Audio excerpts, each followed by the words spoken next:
हरिः ओम् श्रीवेङ्कटाचलाधीशं श्रियाध्यासितवक्षसं श्रितचेतनमन्दारं श्रीनिवासमहं भजे। आपदामपहर्तारं दातारं सर्वसम्पदां लोकाभिरामं श्रीरामं भूयो भूयो नमाम्यहं। कृष्णाय वासुदेवाय हरये परमात्मने प्रणतः क्लेशनाशाय गोविन्दाय नमो नमः। वागर्धाविव सम्पृक्तौ वागर्धः प्रतिपत्तये जगतः पितरौ वन्दे पार्वती परमेश्वरौ।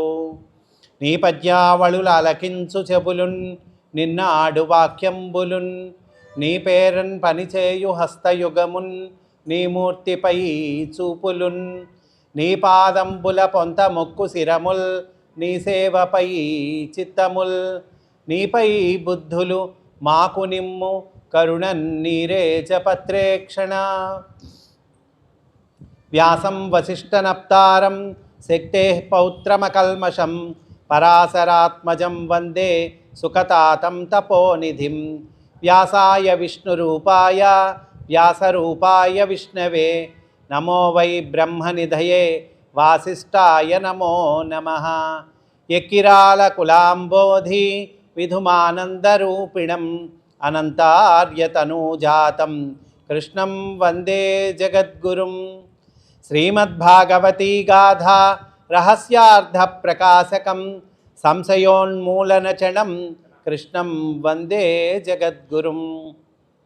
ఆరంభంబులకెల్ల జీవము మహాత్మానివ కావే భవత్కారుణ్యామృత వృష్టినందు ఫలముల్ కార్యంబులే నీపయిన్ భారం బంతయు వైచి పౌరుషము యావచ్చక్తి గావింతు బ్రాపై రక్షింపవే సత్ప్రయత్నములు దేవా భక్త చింతామణి। సకల జీవుల చైతన్య స్వరూపుడు ఆలయ అధినాథుడు అయినటువంటి శ్రీగోదా శ్రీ పద్మావతి సమేత శ్రీ వెంకటేశ్వరుని దివ్య చరణారవిందములకు సభక్తిపూర్వకముగా నమస్కరించుచు ఆలయ పెద్దలు నిరంతర ఆధ్యాత్మిక సేవా తత్పరులు అయినటువంటి శ్రీ సిహెచ్ మస్తానయ్య గారికి, ఇతర ఆలయ పెద్దలకు, అర్చక స్వాములకు, భక్త మహాశయులైన మీ అందరికీ ఇందరి రూపంలో కనిపిస్తున్న ఒకే ఒక్క భాగవత కథానాయకుడైనటువంటి శ్రీకృష్ణ పరమాత్మ దివ్య చరణారవిందములకు అంజలి ఘటిస్తూ నేటి అంశంలోకి వెళ్ళే ప్రయత్నం చేస్తాను। శ్రీమద్భాగవతము ధారావాహిక ప్రవచనములలో భాగంగా ఈరోజు అంశము రుక్మిణీ కళ్యాణము। పరమపావనమైన అమ్మవారు రుక్మిణీ తల్లి కృష్ణ పరమాత్మను చేపట్టినటువంటి ఘట్టము ఏమిటయ్యా ఈ ఘట్టములో విశేషము అంటే, ఈ ఘట్టము విన్నవాళ్ళకి ఏ ఫలితం వస్తుంది, లేదా చదివిన వాళ్ళకి ఏ ఫలితం వస్తుంది, పారాయణము చేసిన వాళ్ళకి ఏ ఫలితం వస్తుంది, ఇది అందరికీ బాగా తెలిసినటువంటి విషయం। ఏమిటి అంటే, పెళ్ళి కాని ఆడపిల్లలకు పెళ్ళి అవుతుంది, వివాహం అవుతుంది, ఇది ఫలశ్రుతి అందరికీ తెలిసినటువంటి విషయం। సరే, మంచిదే, వివాహం అవ్వటం మాత్రమేనా, ఇంకా ఏమైనా ప్రయోజనాలు ఉన్నాయా అంటే కనుక వివాహం అవ్వటం మాత్రమే కాదయ్యా, యోగ్యుడైనటువంటి వరుడు వస్తాడు, ప్రత్యేకత అది। ఏదో వివాహం అయిందంటే అయిందంటాం కాదు, యోగ్యుడైనటువంటి వరుడు వస్తాడు। అంత మాత్రమేనంటే ఇంకా ఉందన్నారు। యోగ్యుడైనటువంటి వరుడు రావటం మాత్రమే కాక వారి వైవాహిక జీవితము చక్కగా ఆనందప్రదంగా ఉంటుంది। బాగుందండి, ఇది ఆడపిల్లలకైనా మగపిల్లలకు కూడా ఉందా ఈ అవకాశము అంటే, ఆడపిల్లలకు మాత్రమే అనేటువంటిది మన అపోహ। ఎవరికైనా, ఆడపిల్లలకైనా మగపిల్లలకైనా చక్కటి సంబంధము కుదిరి వివాహమయ్యి వైవాహిక జీవితము ఆనందప్రదంగా ఉంటుంది। అండి ఓన్లీ పెళ్ళికి సంబంధించిందేనా, ఇంకా ఏమన్నా ఉందా అంటే కాదు, లక్ష్మీనారాయణుల అనుగ్రహము కలుగుతుంది। ఆధ్యాత్మికంగా చక్కగా ఉన్నతమైన స్థితిలోకి మనం వెళ్ళేటువంటి అవకాశము ఉన్నది. ఈ రుక్మిణీ కళ్యాణ ఘట్టము శ్రద్ధగా విన్నా, చదివినా, పారాయణము చేసినా, లేదా ఈ కళ్యాణము జరిపించినా కూడా ఈ ఫలితాలు ఉన్నాయని చెప్తున్నారు. సరే, ఈ రుక్మిణీదేవి ఎవరు? భగవత్వే భవేత్ సీత రుక్మిణీ కృష్ణ జన్మని అన్యేషు చావతారేషు విష్ణోరేష అనపాయిని అన్నారు విష్ణు పురాణంలో.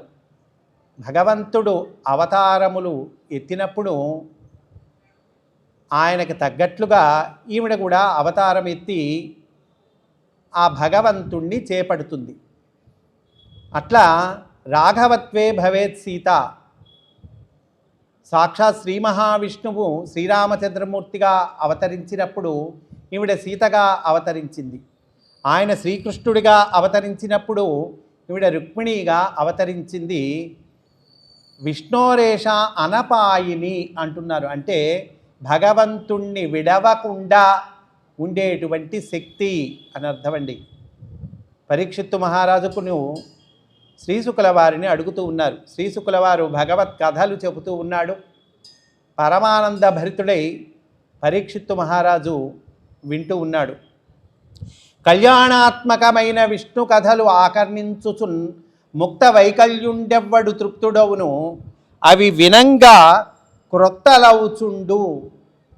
సాకల్యం వేర్పడగా భూసురోత్తమ ఎరుంగం బల్కవే, రుక్మిణీ కళ్యాణంబు వినంగ నాకు మదిలో కౌతూహలం వయ్యడిన్.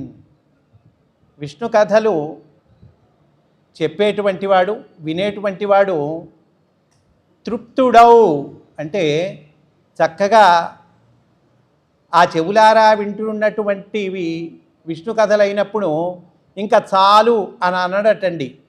ఎందుకని అంటే కనుక అవి వినంగా క్రొత్తలవుచుండు. చూడండి, ఇది చాలా ఇంపార్టెంట్ పాయింట్. క్రొత్తలవుచుండు, నిత్యను.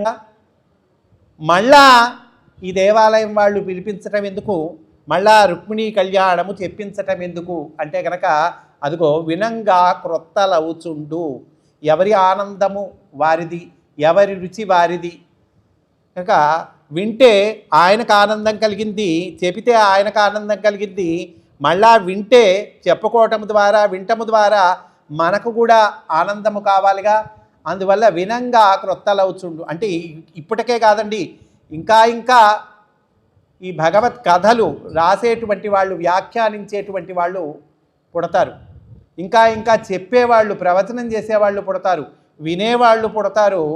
అంత మాత్రమే కాదు, పారాయణం చేసేవాళ్ళు, ఆచరించే జనరేషన్స్, ఇంకా మంచి మంచి జనరేషన్స్ పుడతారు.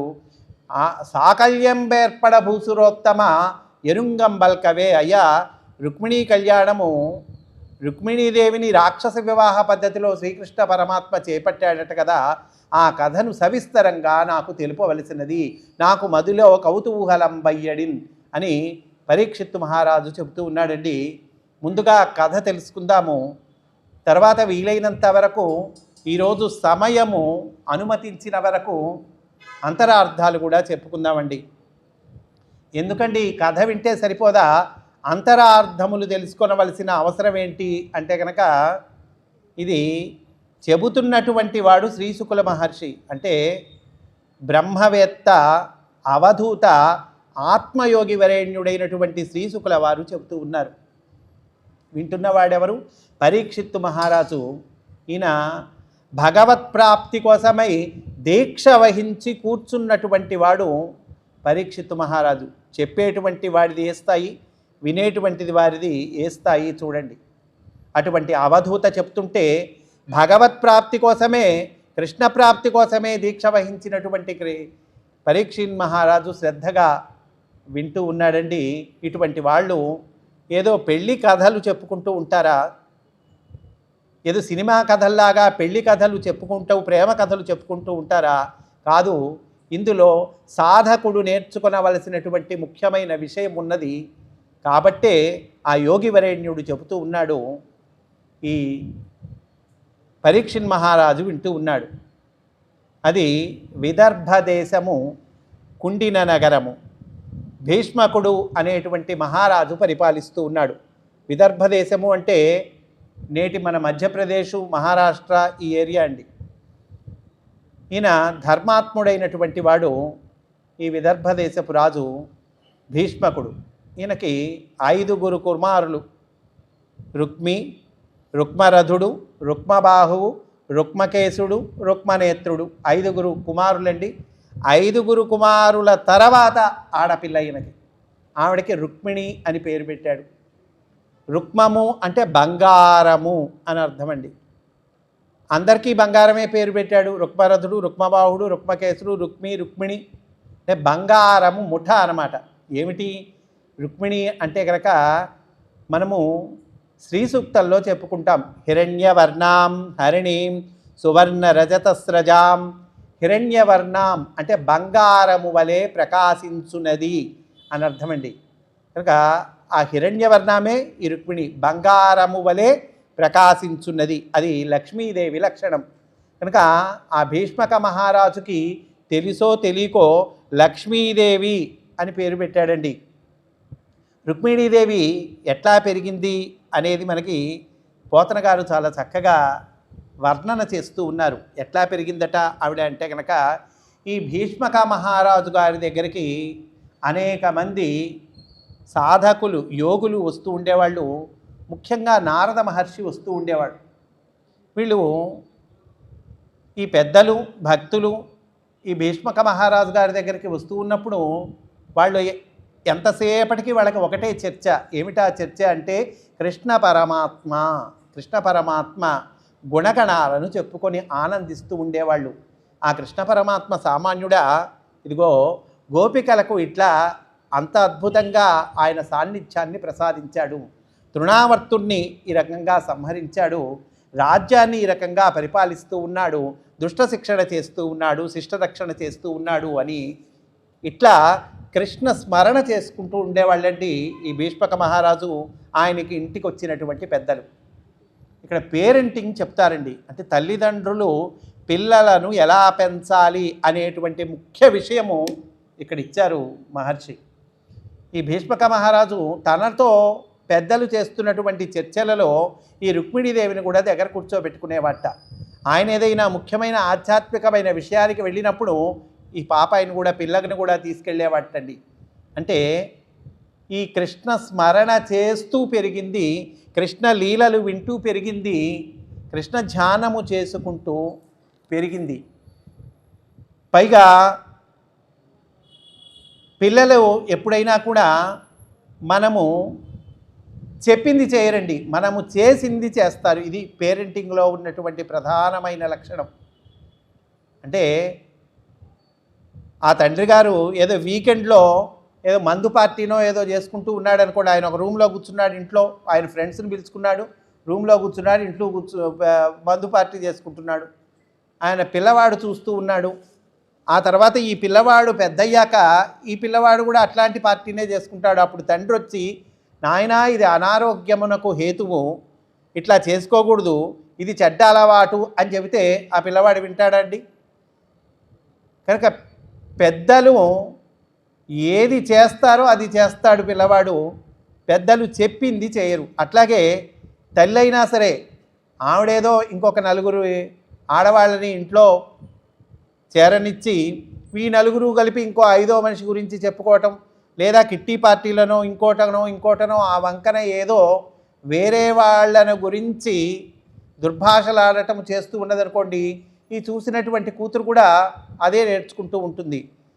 రుక్మిణీదేవి అట్లా పెరగలేదండి, కృష్ణ స్మరణ చేసుకుంటూ పెరిగింది. వీళ్ళ ఇంట్లోనే కాదు, ఆ రోజుల్లో రాజన్యాల లోకమంతా కూడా కృష్ణ పరమాత్మ స్మరణ చేసుకుంటూ ఉండేవాళ్ళు. కృష్ణ లీలలు చెప్పుకుంటూ కృష్ణుడి చేసినటువంటి ఆ అద్భుతమైన కార్యాలు వల్లె వేసుకుంటూ ఉండేవాళ్ళు. కొందరు భక్తి చేత, కొందరు భయము చేత. అందరూ భక్తి చేత కాకపోవచ్చు. ఇప్పుడు జరాసంధుడు, శిశుపాలుడు, దంతవక్త్రుడు ఇట్లాంటి వాళ్ళు భయము చేత కృష్ణుడి పట్ల శత్రుత్వ భావము వహించి కృష్ణుడి గురించి చెప్పుకునేవాళ్ళు. ఈ ధర్మరాజు, పాండవులు, కుంతీదేవి ఇటువంటి వాళ్ళందరూ కూడా వాళ్ళు భక్తి చేత కృష్ణ స్మరణ చేసుకుంటూ ఉండేవాళ్ళు. ఎట్లా అయితేనేమి రాజన్యలోకము అందరూ కూడా ఎప్పుడు కృష్ణుడి గురించి చెప్పుకుంటూ ఉండేవాళ్ళు. ఈ కృష్ణ స్మరణ చేసుకుంటూ కృష్ణలీలలు వింటూ పెరిగిందండి ఆవిడ. అయితే అసమాన సౌందర్య లావణ్య తేజోరాశిగా వెలసినది. ఆవిడకి యుక్త వయస్సు వచ్చింది. ఈ యుక్త వయస్సు వచ్చినప్పుడు ఈవిడికి తగిన వరుణ్ణి వెతకాలి. వీడికి పెళ్లి చేయాలి. పెళ్లి చేయాలంటే తగిన వరుణ్ణి తీసుకురావాలి. ఈ భీష్మక మహారాజు ఆలోచించాడు. అన్ని విధాలుగా ఈవిడికి తగిన వరుడు శ్రీకృష్ణ పరమాత్మ ఒక్కడే అని నిశ్చయించుకున్నాడండి. రుక్మిణీదేవి కూడా చిన్నప్పటి నుంచి కృష్ణ భక్తితో పెరిగింది కాబట్టి కృష్ణుడి మీద మనస్సు లగ్నమైంది. కృష్ణుణ్ణే పతిగా పొందాలని గట్టిగా నిశ్చయించుకుంది. అటుపక్క కృష్ణ పరమాత్మ కూడా ఈ రుక్మిణీదేవి సౌందర్య లీలా విశేషాలు విని ఉన్నాడు కాబట్టి రుక్మిణే నాకు తగిన భార్య అని ఆయన కూడా నిశ్చయించుకున్నాడు. అటు వారు నిశ్చయించుకున్నారు, ఇటు వీరు నిశ్చయించుకున్నారు. అంత మాత్రమే కాదండి, బంధువులెల్లా సేముషి సింధువులై, ఈ రుక్మిణీదేవి బంధుజనం ఉన్నారు కదండి, వాళ్ళు కూడా మన అమ్మాయికి తగిన వరుడు కృష్ణుడే అని సేముషి సింధువులై, అంటే యుక్తి కలిగిన వాళ్ళై, మతి కలిగిన వాళ్ళై, తెలివి కలిగిన వాళ్ళై నిర్ణయించారట ఈ రుక్మిణీదేవికి తగిన వరుడు కృష్ణుడే. బాగుంది, అందరు నిర్ణయించారు. ఇంకెక్కడ వచ్చిందండి సమస్య? తల్లిదండ్రులు ఒప్పుకున్నారు, ఇంకెవరు ఒప్పుకోవాలండి? బంధువులు ఒప్పుకున్నారు. అటుపక్క కృష్ణ పరమాత్మ ఆయన మనస్సులో కూడా ఈవిడే ఉన్నది. అయితే ఈ 5గురు అన్నదమ్ములు అని చెప్పాం కదండి, ఆ 5గురు అన్నదమ్ములలో పెద్దవాడైనటువంటి రుక్మి ఇతడు మటుకు ఒప్పుకోలేదండి. ఎందుకు ఒప్పుకోలేదు అంటే ఇక్కడ సాంగత్య దోషము అంటున్నారు. ఇతని ఫ్రెండ్స్ ఉన్నారు. ఎవరు ఇతని ఫ్రెండ్స్ అంటే శిశుపాలుడు, దంతవక్త్రుడు, సాల్వుడు, పౌండ్రక వాసుదేవుడు, వీళ్ళండి ఈయన స్నేహితులు. అంటే దుష్టులందరూ కూడా ఈయన స్నేహితులు. 6 నెలలు సావాసం చేస్తే వారు వీరవుతారన్నారు కదండి. ఈ శిశుపాలుడికి, దంతవక్త్రుడికి, వీళ్ళందరికీ కూడా శ్రీకృష్ణుడంటే శత్రుత్వ భావన. ఆయనకి ఎవరి పట్ల శత్రుత్వ భావన లేదు, ఎవరి పట్ల మిత్రత్వ భావన లేదు. పరమాత్మకి ఎందుకు ఉంటుంది శత్రుత్వ భావన, మిత్రత్వ భావన? ఆ శత్రుత్వ భావన అనేటువంటిది ఇదిగో వీళ్లకు సంబంధించినటువంటిది. వీళ్ళకి కృష్ణ పరమాత్మ పట్ల శత్రుత్వ భావన ఉంది కాబట్టి వాళ్ళ స్నేహితుడైనటువంటి రుక్మి వాడికి కూడా కృష్ణుడి పట్ల శత్రుత్వ భావన ఉంది. పైగా వీడు అహంకారి.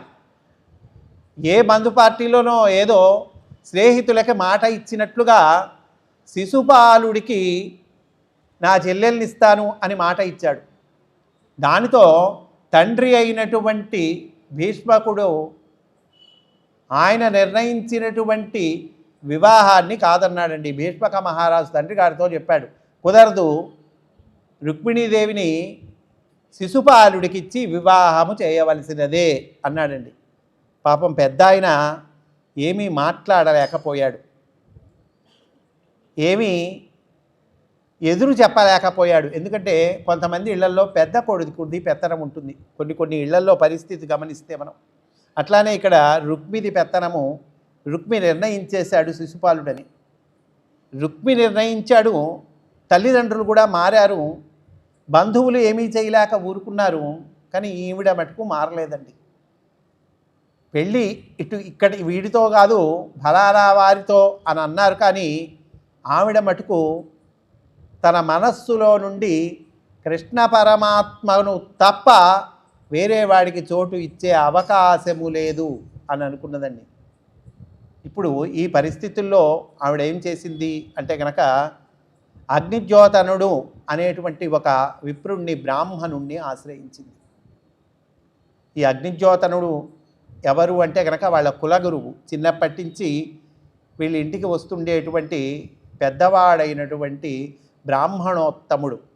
బ్రాహ్మణుడు అంటే మనం మొదటి నుంచి భాగవతంలో చెప్పుకుంటున్నాం. బ్రాహ్మణుడు అంటే పుట్టుకతో బ్రాహ్మణుడు కాదు. ఆ బ్రాహ్మణత్వము ఏదైతే చెప్తుందో దానిని జీవితంలో ఆచరించి సార్థకము చేసుకున్నటువంటి వాడు అని కూడా మనం అనేక మాటలు చెప్పుకున్నాం. కనుక సార్థకవంతమైనటువంటి వాడు ఈ అగ్నిజ్యోతనుడు. అయితే మూలంలో వ్యాస భాగవతంలో ఈయనకి పేరు చెప్పల, బ్రాహ్మణుడు అనే అన్నారు. కానీ పోతన గారు కూడా పేరు చెప్పల. అయితే పద్యంలో ఒక విశేషణం వాడారు, అగ్నిజ్యోతనుడు అని. అంటే అగ్ని వలె ప్రకాశించువాడు అని అర్థమండి. అంటే బ్రాహ్మణుడికి సదాచారము వల్ల, అనుష్ఠానము వల్ల, భగవద్భక్తి వల్ల, తపస్సు వల్ల ఆయన ముఖంలో ఒక తేజస్సు వస్తుంది. కనుక తేజస్సుతో ప్రకాశించేటువంటి వాడు కాబట్టి ఈయన అగ్నిజ్యోతనుడు అన్నారు. అంత మాత్రమే కాదు, ఈయనను గురువుగా భావించి ఈయన ద్వారా భగవంతుడికి సందేశం పంపుతోంది రుక్మిణీదేవి. కనుక అగ్ని వలె ప్రకాశించేవాడు అంటున్నారు కాబట్టి దేవతలకు ఆహుతులు మనము అగ్నిముఖంగా ఇస్తాం.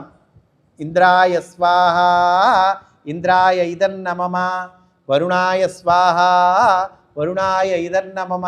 అంటే దేవతలకు హవిస్సు అగ్నిముఖంగా, అగ్ని మీడియంగా మనకు హవిస్సులు సమర్పిస్తాం. కనుక ఈవిడ దేవత, పరమాత్మ, భగవంతుడికి సందేశం పంపిస్తోంది కాబట్టి ఈయనకు అగ్నిజ్యోతనుడు అనేటువంటి పేరు చక్కగా సరిపోతుంది అన్నారండి పెద్దలు.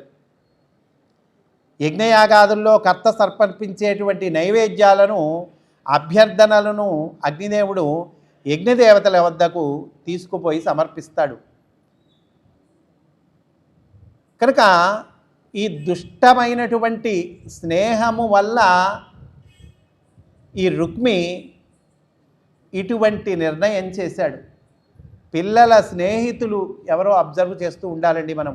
వీడు ఎవరితో స్నేహం చేస్తున్నాడు, ఆ స్నేహం చేస్తున్న వాళ్ళు ఎటువంటి వాళ్ళు, అది ఇక్కడ పేరెంటింగ్ అనేటువంటిది ఇక్కడ నేర్పుతూ ఉన్నాడు. సరే, ఈ అగ్నిజ్యోతనుడికి రప్పించింది ఈవిడ, తన సందేశాన్ని విన్నవించింది. అయ్యా, మీరు బ్రాహ్మణ శ్రేష్ఠులు, మీరు తప్పక ఈ పని చేయగలరు. మీరు కృష్ణ పరమాత్మ దగ్గరకు వెళ్ళి ఈ సందేశాన్ని అందించవలసినది అని ఒక లవ్ లెటర్ ఇచ్చిందండి, ప్రేమ లేఖ ఇచ్చింది. ఆ ప్రేమ లేఖ తీసుకొని అగ్నిజ్యోతనుడు బయలుదేరాడు. ఇక్కడ అగ్నిజ్యోతనుడు కృష్ణ పరమాత్మ ఉన్నటువంటి ద్వారకకు బయలుదేరాడు. ఇక్కడ కుండిన నగరంలో వివాహము, లగ్నము నిశ్చయమైంది, ముహూర్తము నిశ్చయమైంది. పెళ్లికి సంబంధించినటువంటి అన్ని ఏర్పాట్లు చేసుకుంటూ ఉన్నారు. ఈ అగ్నిజ్యోతనుడు కృష్ణ పరమాత్మ దగ్గరికి వెళ్ళాడు. అక్కడ వార్తాహరులకు తాను వచ్చినటువంటి విషయాన్ని అందజేశాడు. కృష్ణ పరమాత్మ చూశాడు, విన్నాడు, ఎదురుగా వచ్చాడు. ఆయనకి స్వాగత సత్కారాలు ఇచ్చాడు, అర్ఘ్యపాద్యాదులు ఇచ్చి గౌరవించాడు. బంగారు పళ్ళెము తీసుకొచ్చి ఆ బ్రాహ్మణుడి కాళ్ళ కింద బంగారు పళ్ళెం ఉంచి కాళ్ళు కడిగి పాద ప్రక్షాళన చేసి ఆ జలాన్ని శిరస్సుపై చల్లుకున్నాడండి కృష్ణ పరమాత్మ. సాక్షాత్తు భగవంతుడు పాద ప్రక్షాళన గావించాడు. అంటే శ్రీకృష్ణుడు సాక్షాత్ నారాయణుడే అయినప్పటికీ, జగదేక వంద్యుడే అయినప్పటికీ అవతారమూర్తిగా మర్యాద పాటిస్తాడండి. కృష్ణ పరమాత్మలో ఉన్నటువంటి విశేషము. ఆయన జగద్గురువు, కృష్ణం వందే జగద్గురువు అంటాం. ఆయనకి తెలియని విద్య ఉందా, ఆయన నేర్వని విద్య ఉందా? అయినా సరే ఆయన ఒక గురువు గారి దగ్గరికి వెళ్ళాడు, గురువు గారి దగ్గర విద్య నేర్చుకున్నాడు. అంటే ఆదర్శము చూపిస్తూ ఉన్నాడు ప్రపంచానికి, లోకానికి ఆదర్శము చూపిస్తూ ఉన్నాడు. ఇదిగో నేను చేస్తున్నాను, మీరు కూడా చెయ్యండి అని ఆదర్శ లీలలు, ఆదర్శము చూపిస్తూ ఉన్నాడండి. అవతారమూర్తిగా మర్యాద పాటిస్తాడు. బ్రాహ్మణోత్తముణ్ణి గౌరవించవలసిందే, గౌరవించాడండి. ఆ తర్వాత శ్రీకృష్ణుడు అగ్నిజ్యోతనుడితో మాట్లాడతాడండి. బ్రాహ్మణత్వము, బ్రాహ్మణుడి ధర్మం ఏంటో చెప్తాడు. బ్రాహ్మణుడు ఏ కొంచెము విత్తము లభించినప్పటికీ కూడా సంతోషిస్తాటండి. కృష్ణ పరమాత్మ, సాక్షాత్ కృష్ణ పరమాత్మ చెప్తూ ఉన్నాడు. కొంచెము ద్రవ్యము లభించినా, కొంచెము ధనం లభించినా కూడా పరమానంద భరితుడైతాట, తన ధర్మం నెరవేరుస్తాట. ఎంత డబ్బులు వచ్చినాయి అని చూడటండి, ఎంత డబ్బులైనా రాని, దాంతో సంబంధం లేదు, తన ధర్మాన్ని నెరవేరుస్తట. దీన్ని మనం రివర్స్లో అర్థం చేసుకుంటే డబ్బుల కొరకు చూడకుండా తన ధర్మాన్ని నెరవేర్చేటువంటి వాడు బ్రాహ్మణుడు, అంతేగాని పుట్టుకతో బ్రాహ్మణుడు కాదండి. అక్కడ మనం భాగవతం మొదల నుంచి కూడా ఈ పాయింట్ చెప్పుకుంటున్నాం కనుక, విత్తము ఎయ్యది అయిన ప్రాపింప హర్షించు బ్రాహ్మణుండు తన ధర్మమున ఉండు. తృప్తి లేకపోతే ఇంద్రుడంతటి వాడైనప్పటికీ కూడా నాశనమవుతాడు. సంతృప్తి కలిగినటువంటి వాడు ధనహీనుడైనా కూడా ఇంద్రునితో సమానమవుతాడు అంటున్నాడండి శ్రీకృష్ణుడు. సరే, మూలల్లో ఈయనకు పేరు లేదనుకుని చెప్పుకున్నాం. ఆ ప్రకాశము ఎందుకు వస్తుందో చెప్పుకున్నాం. ఈయన ఈ అగ్నిద్యోతనుడు, ఎవరవయ్యా నువ్వు, ఇంతకీ నీకు వచ్చిన సంగతి ఏంటో చెప్పు, నువ్వు దేనికోసమో వచ్చావో చెప్పు, నీకు కావలసిన పని నేను చేసి పెడతాను అన్నాడు శ్రీకృష్ణుడు. ఈ అగ్నిద్యోతను చెప్పుకుంటున్నాడు. అయ్యా, మాది విదర్భ దేశము, కుండిన నగరము.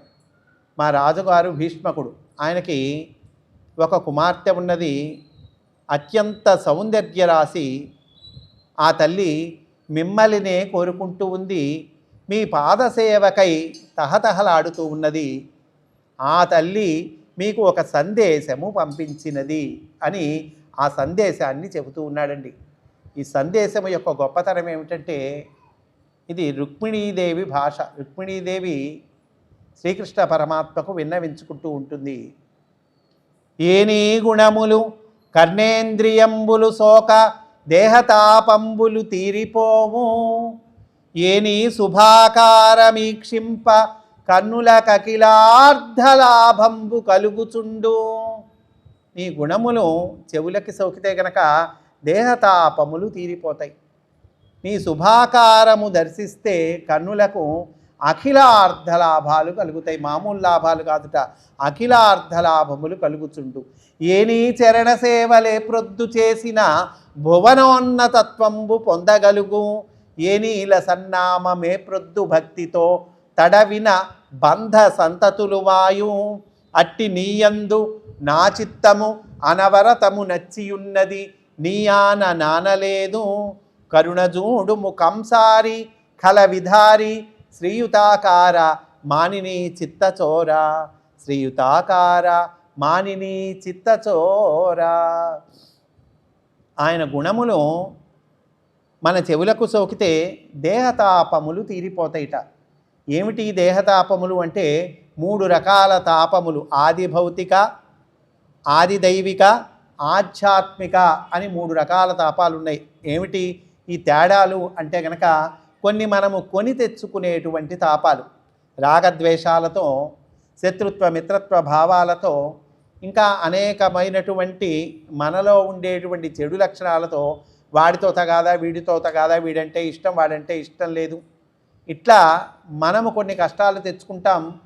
ఇవి ఒక రకం. కొన్ని మనకి జ్వరం రావటమో లేదా ఇంకో ఇబ్బంది రావటమో ఇంకోటో, ఇవి కొన్ని ఉంటాయి ఆత్మీయము, ఆధ్యాత్మికమైనటువంటి. అట్లాగే న్యాచురల్ కలామిటీస్ వస్తాయి, ఒక తుఫానో ఇంకోటో వానలో న్యాచురల్ కలామిటీస్ వస్తాయి కదండి. ఇలా 3 రకాల తాపాలు చెప్పారు. ఈ 3 రకాల తాపాలు అంటే కష్టములు, క్లేశములు అనుకుందాం, సింపుల్గా చెప్పుకుందాం.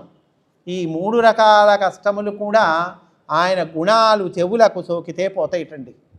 భగవద్గుణాలు, ఈ భగవద్గుణాల సముదాయమే భాగవతం. భగవంతుని గుణకీర్తన, భగవంతుని గుణ వైభవము చెప్పేటువంటిదే భాగవతము.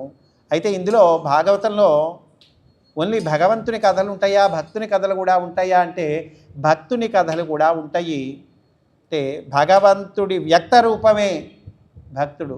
భక్తుల గుణకీర్తన, భగవంతుడి గుణకీర్తన ఇది జరుగుతుందండి.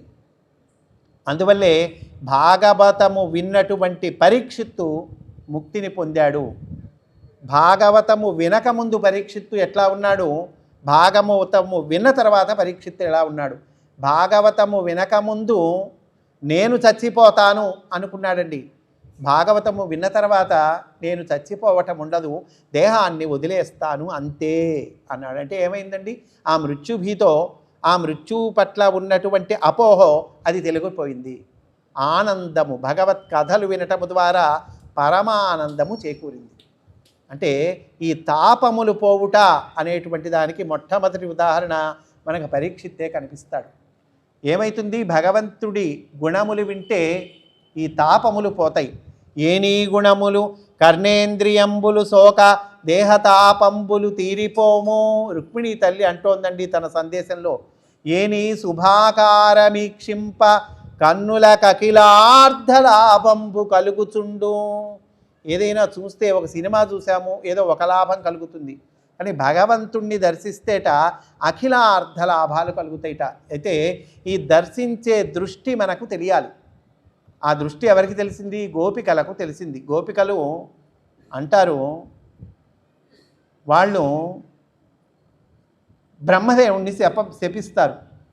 ఏమిటయ్యా అంటే కనుక, అయ్యా ఏమి నీ సృష్టి, దిక్కుమాలిన సృష్టి, స్వామి త్రిభంగాకారము ఆ ఆకారాన్ని మేము దర్శిస్తూ ఉంటే ఈ కను రెప్పలు అడ్డుపడుతూ ఉన్నాయి. ఈ కంటి రెప్పలు మళ్ళీ దానికి ఒక వీక్నెస్ పెట్టావు, అవి కిందకి వాలిపోయి. కంటి రెప్పలు పెట్టావు, దానికి ఒక బలహీనత పెట్టావు, అవి టప్మని కిందకి రాలిపోతాయి, మళ్ళీ పైకి లేస్తాయి.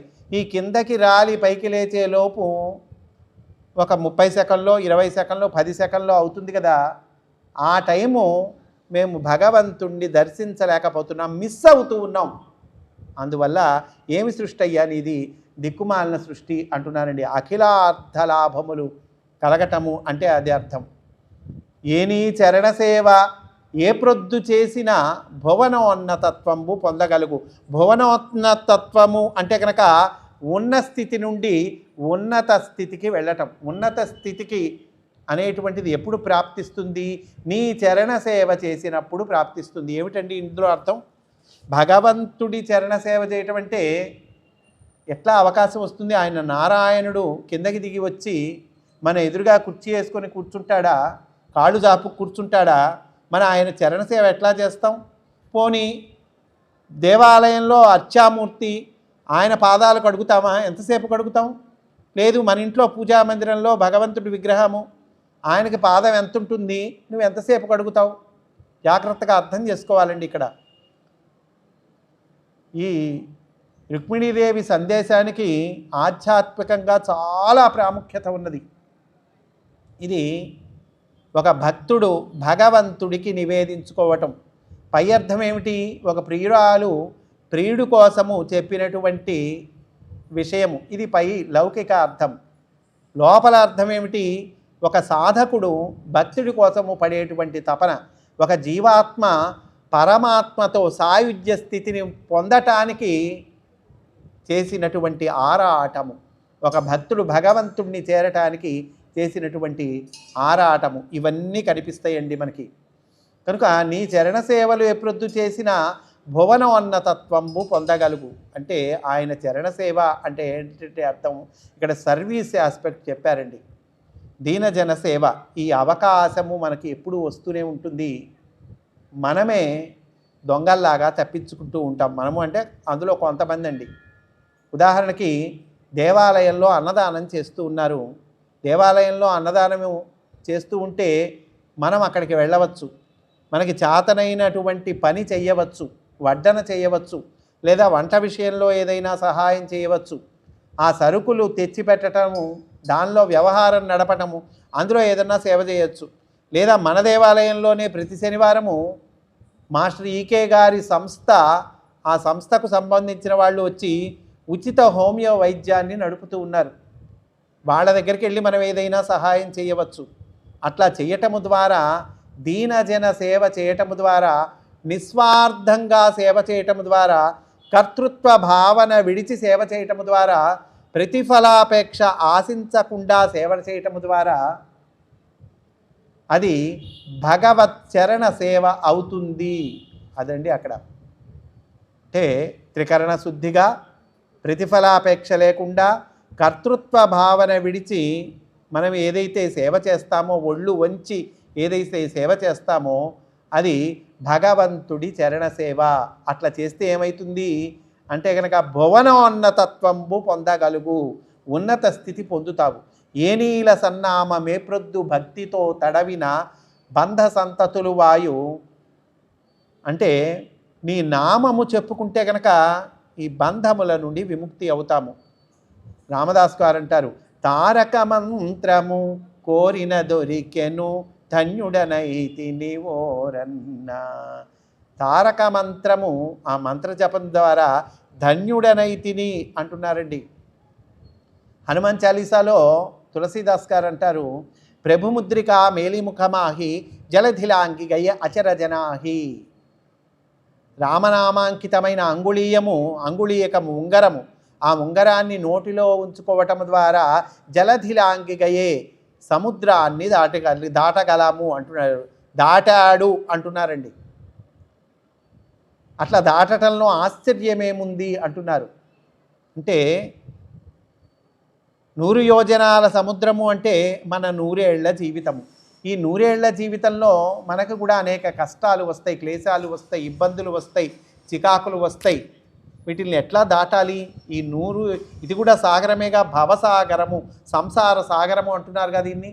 ఈ సంసార సాగరాన్ని మనం ఎలా దాటాలంటే అదిగో ఆంజనేయ స్వామి ఎట్లా దాటాడో చూడండి, అలాగే మీరు కూడా దాటండి అంటున్నారు. ఎట్లా దాటాడు ఆంజనేయ స్వామి అంటే ప్రభుముద్రిక మేలిముఖమాహి, రామనామాంకితమైనటువంటి ఆ అంగుళీయకము నోటిలో ఉంచుకోవటం ద్వారా దాటాట.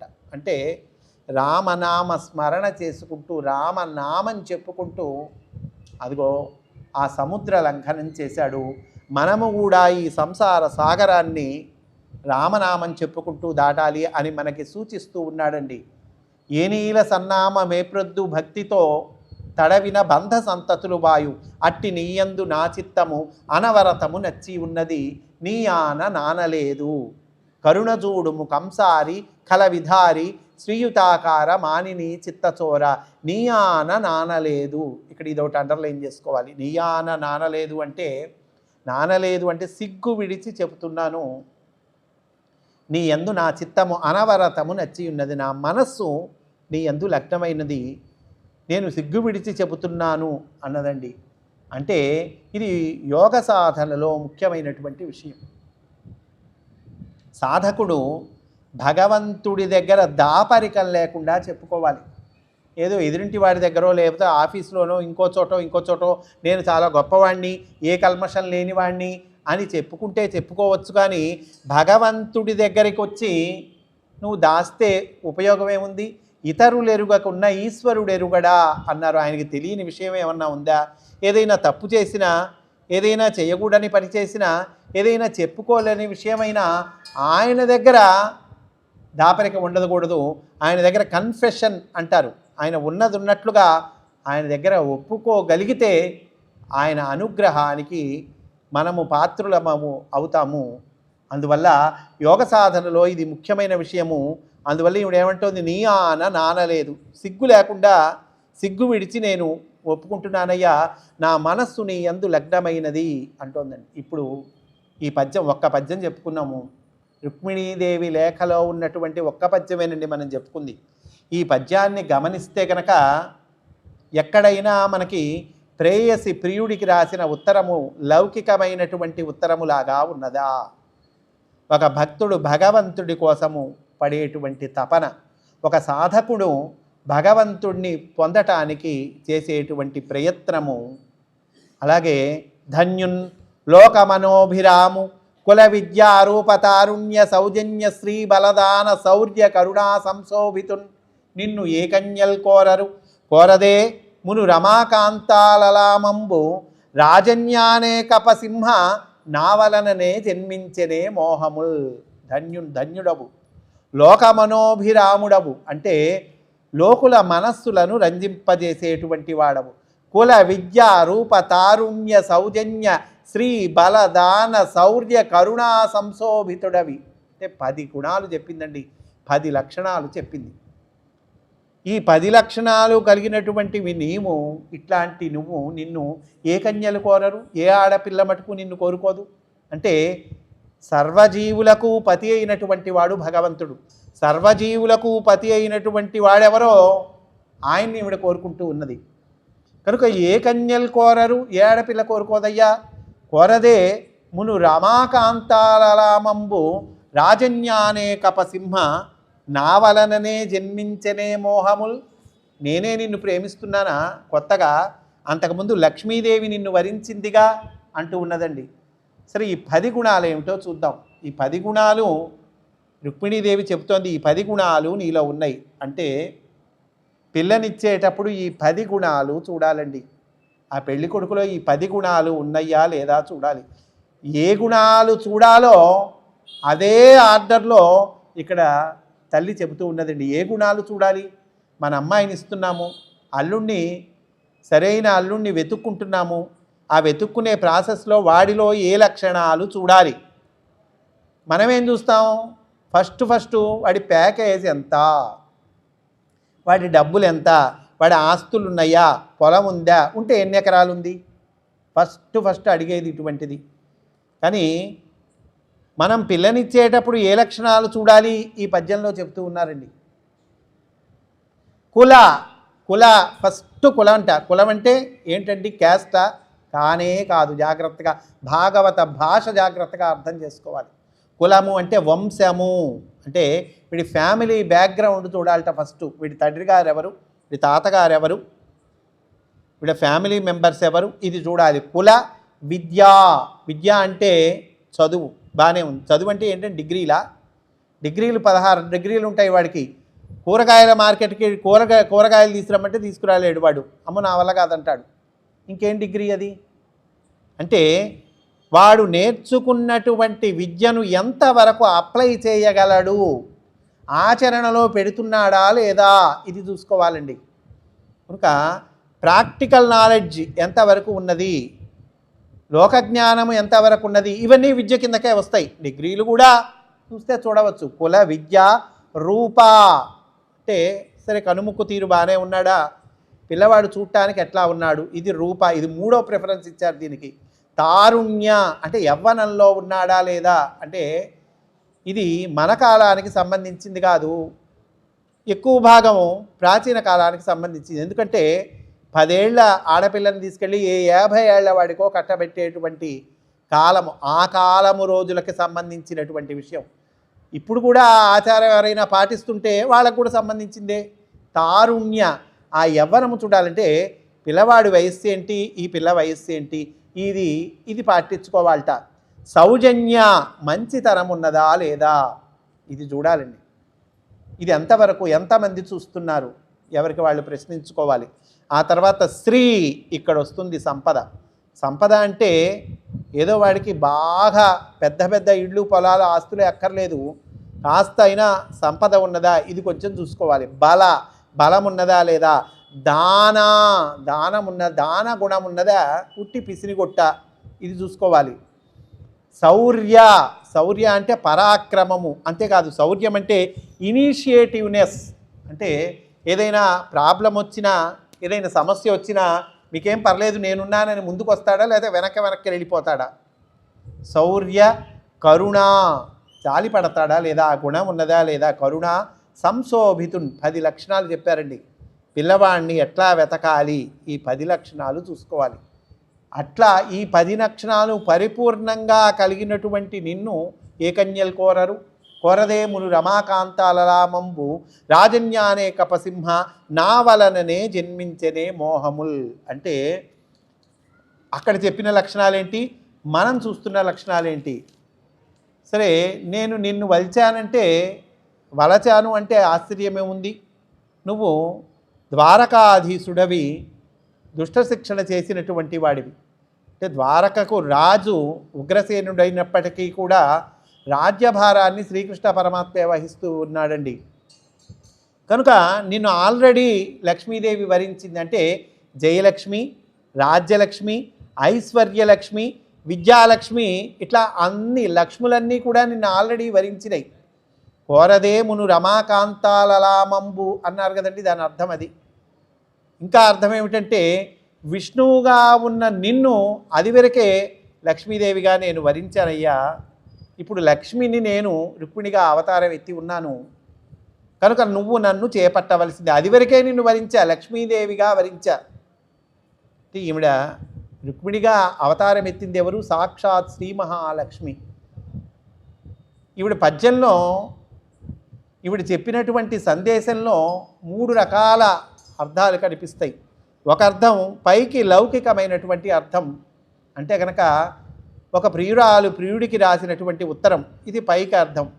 రెండవది ఒక సాధకుడు, ఒక భక్తుడు భగవంతుడి చేరేందుకై చేసేటువంటి ప్రయత్నము, తపన, ఇది ఒకటి. మూడవది శ్రీ మహాలక్ష్మి శ్రీమన్నారాయణుడి దగ్గరికి చేరాలి, అవతార కార్యానికి సహకరించాలి.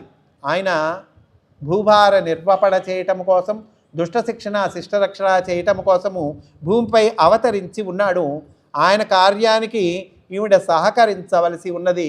అందువల్ల ఈవిడ తొందరపడుతూ ఉన్నది, తాపత్రయపడుతూ ఉన్నది. ఏంటి, ఈయన ఏమైనా ఆలోచించాడా లేదా? వీళ్ళిద్దరితో పాటు ఇంకో ఇద్దరు కూడా అవతరించి ఉన్నారు. వాళ్ళు ఎవరు? ద్వారపాలకులు, జయ విజయులు. వాళ్ళు శిశుపాల దంతవక్తులుగా అవతరించి ఉన్నారు. వాళ్ళు ఈవిడ బిడ్డలు. ద్వారపాలకులు అంటే ఈవిడ బిడ్డలే కదండి. వాళ్ళు మళ్ళీ ఈ మూడవ జన్మ వాళ్ళది. ఈ మూడవ జన్మ తర్వాత తిరిగి వైకుంఠం పొందాలి వాళ్ళు. అందువల్ల ఇవన్నీ విషయాలు ఈయన ఆలోచించాడా లేదా? ఈయన ఏంటి అట్లానే మెదలకుండా కూర్చున్నాడు అన్నట్లుగా లక్ష్మీదేవిగా మాట్లాడుతున్నది. ఇది ఒక అర్థం అండి. 3 రకాల అర్థాలు ఉన్నాయి.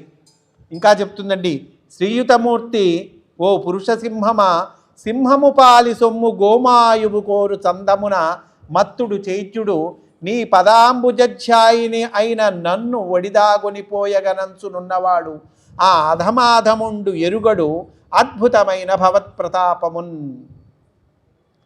సింహము పాలి సొమ్ము గోమాయువు కోరు చందమున అంటే సింహముకు చెందవలసినటువంటి ఆహారాన్ని ఒక నక్క తీసుకువెళ్తూ ఉన్నది.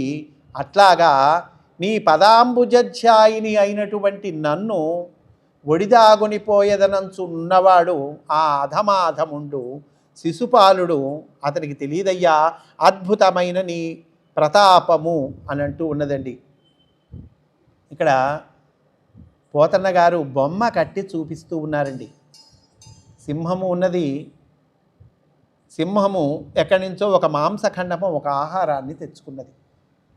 దూరంగా నక్కలు చూస్తూ ఉన్నాయి, నక్కి నక్కి చూస్తూ ఉన్నాయి. ఈ మాంసఖండము మనకు దొరికితే బాగుండు. సింహము దగ్గరగా ఉన్నదనుకోండి, అవస్థలు కనిపించవు, దూరంగానే ఉంటాయి నక్కి నక్కి. సింహము వెనక్కి తిరిగి మాంసఖండం నుంచి అటు జరిగి వెళ్ళిపోతున్నాయి అనుకోండి, ఈ నక్కలన్నీ వచ్చేస్తాయి గబగబా కదండి. మళ్ళీ అది వెనక్కి తిరిగి ఒక చూపు చూసిందనుకోండి సింహం, ఇవన్నీ మళ్ళీ పరిగెత్తిపోతాయి. అంటే అర్థం ఏమిటంటే, భగవద్ ధ్యానంలో కూర్చున్నాం, భగవత్ ప్రార్థనలో కూర్చున్నాం. భగవంతుణ్ణి మనసులో నిలుపుకున్నంత వరకు ఈ అరిషడ్వర్గములు కామక్రోధ లోభమోహ మదమాత్సర్యములు మనల్ని చేరవు. ఎప్పటి వరకు చేరవు? భగవత్ సాన్నిధ్యంలో, భగవత్ స్మరణలో భగవంతుణ్ణి మన మనస్సులో నిలుపుకున్నంత వరకు చేరవు. ఈ స్మరణ మర్చిపోయాము, వెంటనే ఇవన్నీ వచ్చి చేరుతాయి. కామము, క్రోధము ఇత్యాదులన్నీ కూడా వచ్చి చేరుతాయి. దీన్ని పోతన్న గారు బొమ్మ కట్టి చూపిస్తూ ఉన్నారండి. కనుక మన మనస్సు భగవంతుడి మీద నిలుపుకోవాలి. బాగానే ఉందండి, మరి ఉద్యోగం చేసుకోవాలిగా, వ్యాపారం చేసుకోవాలిగా, ఇంటి పనులు చేసుకోవాలిగా అంటే చెయ్యొద్దనల్లా. భగవద్భక్తుడైనా భగవంతుడిని మనసులో నిలుపుకునే వాడైనా కూడా ఈ పనులేవి తప్పించుకోవద్దల్లా, చేయవల్లా. కాకపోతే ఇవి భగవదర్పణంగా భగవంతుడికి చేస్తున్నట్లుగా ఈ సేవలన్నీ చేసుకోండి. అప్పుడు భగవత్ స్మరణని తప్పనట్లు అవుతుంది. అప్పుడు ఈ కామక్రోధాదులు మనల్ని చేరవు అంటున్నారండి. అంకిలి చెప్పలేదు చతురంగ బలంబులతోడ నెల్లి యో పంకజనాభా నీవు శిశుపాల జరాసుతులను జయించి నా వంకకు వచ్చి రాక్షస వివాహమున్ భవదీయ శౌర్యమే ఎంకువ చేసి కృష్ణ పురుషోత్తమ చేకొని పొమ్ము వచ్చేదన్. అంకిలి చెప్పలేదు, నీకు అడ్డం లేదయ్యా. చతురంగ బలాలతో కూడా వచ్చి శిశుపాల జరాసుతులను జయించి రాక్షస వివాహ పద్ధతిలో నన్ను చేపట్టవలసినది అని చెప్తూ ఉన్నదండి. ఈవిడ ఈ రుక్మిణీ కళ్యాణ ఘట్టము మొత్తంలోకి తెలివిగల వాళ్ళు ఎవరు అంటే రుక్మిణీదేవి. ఎందుకంటే ఆవిడ స్ట్రాటజీ కూడా ఇస్తోంది. ఏ రకంగా నువ్వు రావచ్చు, ఏ రకంగా నన్ను చేపట్టవచ్చు. పోనీ అంతఃపురంలో ఈ కావలివారు భటులు వీళ్ళు వాళ్ళు అనేక మంది అడ్డుంటారు అనేమన్నా సందేహిస్తావా? నీకు ఒక మంచి ప్లాన్ చెప్తాను. ఏమిటంటే ఆ వివాహమునకు ముందు మా ఇంటి ఆచారము ప్రకారము గౌరీదేవి పూజ, ఆ పూజకు పెళ్లి కూతురిని తీసుకొని వెళ్తారు. అప్పుడు నగరము వెలుపల ఉన్నటువంటి శివాలయానికి నేను వస్తాను. ఆ పూజ అయిపోయి బయటికి వచ్చినప్పుడు అప్పుడు నన్ను సులభంగా చేపట్టవచ్చు అని ఈవిడ ప్లాన్ కూడా ఇస్తుందండి. ఇక్కడ ముఖ్యమైన పాయింట్ ఏంటంటే రాక్షస వివాహమున్ అంటోంది. రాక్షస వివాహం అంటే ఏంటి? వివాహాలు 8 రకాలని శాస్త్రం చెప్పింది. అందులో రాక్షస వివాహం ఒకటి. ఈ రాక్షస వివాహము క్షత్రియులకు కొన్ని పరిస్థితులలో అది అలౌడ్, కొన్ని పరిస్థితుల్లో క్షత్రియులకు అది సరే అని అన్నారు. ఏమిటి దీని అంటే దీనిలో తల్లిదండ్రులు ఒప్పుకోవటం అనేటువంటిది ఏమి ఉండదు. పైగా బ్రాహ్మడు, ఒక హోమము, ఒక పద్ధతి ఇవి కూడా ఏమి ఉండవు. వీళ్ళిద్దరూ ఒప్పుకుంటే కనుక ఇంకా తీసుకొని వెళ్ళిపోవచ్చు, అమ్మాయిని తీసుకొని వెళ్ళిపోవచ్చు. ఇది రాక్షస వివాహ పద్ధతి. ఈ రాక్షస వివాహ పద్ధతిలో నన్ను చేపట్టు అని అంటోంది. అంటే ఏమిటంటే షార్ట్ కట్ మెథడ్, భగవంతుణ్ణి చేరటానికి ఉన్నటువంటి షార్ట్ కట్ మెథడ్ అండి. మామూలుగా భగవంతుణ్ణి చేరాలంటే దానికి ఏదో భగవత్ స్మరణ, జపము, తపస్సు, సాధన కదండి, యజ్ఞము, దానము, తపస్సు, ఏవో ఇన్ని రకాలు ఉన్నాయి. కొన్ని వేల జన్మల ప్రయత్నం ఉంటుంది. ఇంత కష్టపడితే కానీ భగవత్ ప్రాప్తి, భగవంతుడి దగ్గరికి మనము లయం అవ్వటం, భగవంతుడిలో లయం అవ్వటం ఉండదు కదా, మోక్షం పొందటం ఉండదు కదా. కానీ షార్ట్ కట్ మెథడ్ అంటే ఇంతసేపు ఆగటం లేదు, వెంటనే నన్ను నీ దగ్గరికి చేర్చుకో, అట్లా ఏమైనా ఉన్నదా అండి అంటే సాధకుడు అట్లా భగవంతుడిని పొందొచ్చా అంటే బోలెడు ఎగ్జాంపుల్స్ ఉన్నాయి. మహానుభావుల జీవితాల్ని పరిశీలిస్తే బోలెడు ఎగ్జాంపుల్స్. ఉదాహరణకు రమణ మహర్షి గారు ఈయన 10 ఏళ్ల వరకు కూడా మనలాంటి వాడే. ఒకానొక సమయంలో ఆయన అరుణాచలము అనేటువంటి పేరు చూస్తారు, దాని గురించి తెలుసుకుంటారు. వెంటనే ఆయన నేను నా తండ్రిని వెతుక్కోవటానికి వెళుతున్నాను, ఉత్తరం రాస్తాడు ఒకటి. నేను తండ్రిని వెతుక్కోవటానికి బయలుదేరి వెళుతూ ఉన్నాను, దీనికోసము వెతక్కండి అంటాడు. దీనికోసం అంటే శరీరము కోసం వెతక్కండి అంటే శరీరము వేరు, నేను వేరు, ఆ జ్ఞానము వచ్చేసింది ఆయనకి. అప్పటిదాకా బాగానే ఉండేవాడు, స్కూల్కి వెళ్తుండేవాడు, వస్తుండేవాడు. ఒక్కసారిగా రాక్షస వివాహ పద్ధతిలో భగవంతుడి దగ్గరికి తీసుకున్నాడు, చేర్చేసుకున్నాడు. ఇది ఈ లెక్కలు ఎవరికి తెలుస్తాయి అంటే అదిగో పైనున్న ఆయనకి తెలుస్తాయి, మనకి తెలియవు ఈ లెక్కలు. నీ అనుకంపన్ విలసింపనేని వ్రతచర్యన్ 100 జన్మంబులన్ నిన్ను చింతించుచు ప్రాణంబులు విడిచెదను నిక్కంబు ప్రాణేశ్వర. నీ అనుగ్రహానికి కనుక నేను అర్హురాలను కాకపోతే కనుక బ్రహ్మచర్య వ్రతనిష్ట వహించి 100 జన్మలకైనా నీవే నా పతివి కావాలని నిన్నే ధ్యానిస్తూ నా ప్రాణాలు నీకే అర్పిస్తాను అన్నదండి. అంటే 100 జన్మలైనా ఎత్తుతాను, ఒక జన్మ తర్వాత ఒక జన్మ ఎత్తుతాను, నేను వ్రతాన్ని చేస్తాను, నిన్నే ధ్యానిస్తూ నా ప్రాణాలు వదిలేస్తాను అని అంటోంది. అంటే అంతకాలేచ మామేవా స్మరణ్ముక్త కళేబరం. అంటే భగవద్గీతలో ఆయన తర్వాతి కాలంలో భగవద్గీతలో ఆయన వాగ్దానం చేశాడుగా, ఎవరైతే వాళ్ళ అంతకాలంలో చనిపోయేటువంటి సమయంలో దేనిని స్మరిస్తారో దానిని పొందుతారు అని చెప్పాడు కదండి కృష్ణ పరమాత్మ. అందువల్ల నిన్నే ధ్యానిస్తూ ఉంటూ నా శరీరాన్ని వదిలేస్తాను, కొన్ని జన్మలు 100 జన్మలైనా సరే అని అంటోందండి. ప్రాణేశ నీ మంజుభాషలు వినలేని కర్ణరంధ్రంబుల కలిబియేలా. చెవులున్నయి, నీ మంజుభాషలు విననప్పుడు ఈ చెవులకు ఉన్నటువంటి ప్రయోజనము శూన్యము. పురుషరత్నమా నీవు భోగింపగాలేని తనులత వలని సౌందర్యమేలా. శరీర లావణ్యం ఉన్నది, అది నీకు చెందాలి. అలా చెందనప్పుడు ఈ శరీరం యొక్క ప్రయోజనం ఏమిటి? భువనమోహన నిన్ను బొడగానగాలేని చక్షురింద్రియముల సత్వమేల. దయిత నీ అధరామృతం బానగాలేని జిహ్వకు ఫలరస సిద్ధియేల. నీరజాతనయన నీ వనమాలిక గంధమబ్బలేని గ్రాణమేల. ధన్యచరిత నీకు దాస్యంబు చేయని జన్మమేల ఎన్ని జన్మలకును. అంటే ఈ ఇంద్రియములు నీ అర్చనకై ఉపయోగపడాలి. ఈ ఇంద్రియములన్నీ కూడా నీ అర్చనకై ఉపయోగపడనప్పుడు అవి వృధా అంటోంది. ఇట్లాంటి పద్యం మనం భాగవతంలో చెప్పుకున్నాం. కంజాక్షునకు గాని కాయంబు కాయమే పవనగుంభిత చర్మ భస్త్రిగాక వైకుంఠు బొగడని వక్త్రంబు వక్త్రమే ఢమఢమధ్వనితోటి ఢక్కగాక. కనుక అలాంటిదే ఇక్కడ రుక్మిణీదేవి చెబుతూ ఉన్నదటండి. అంటే వెనకటికి ఒకడు ఉన్నట్ట, వాడు వెండి ఇటుకలతో పొయ్యి తయారు చేసేట. వెండి ఇటుకలతో పొయ్యటండి. ఆ ఊళ్ళో వాళ్ళందరూ వచ్చి చూడటం మొదలుపెట్టారట. ఓమ్మో ఏమిటి విశేషం, వెండి ఇటుకలతో పొయ్యి ఏంటి అని చూపించారట. అంతటితో ఆగాడంటే దాని మీద బంగారు కలశం పెట్టాటండి.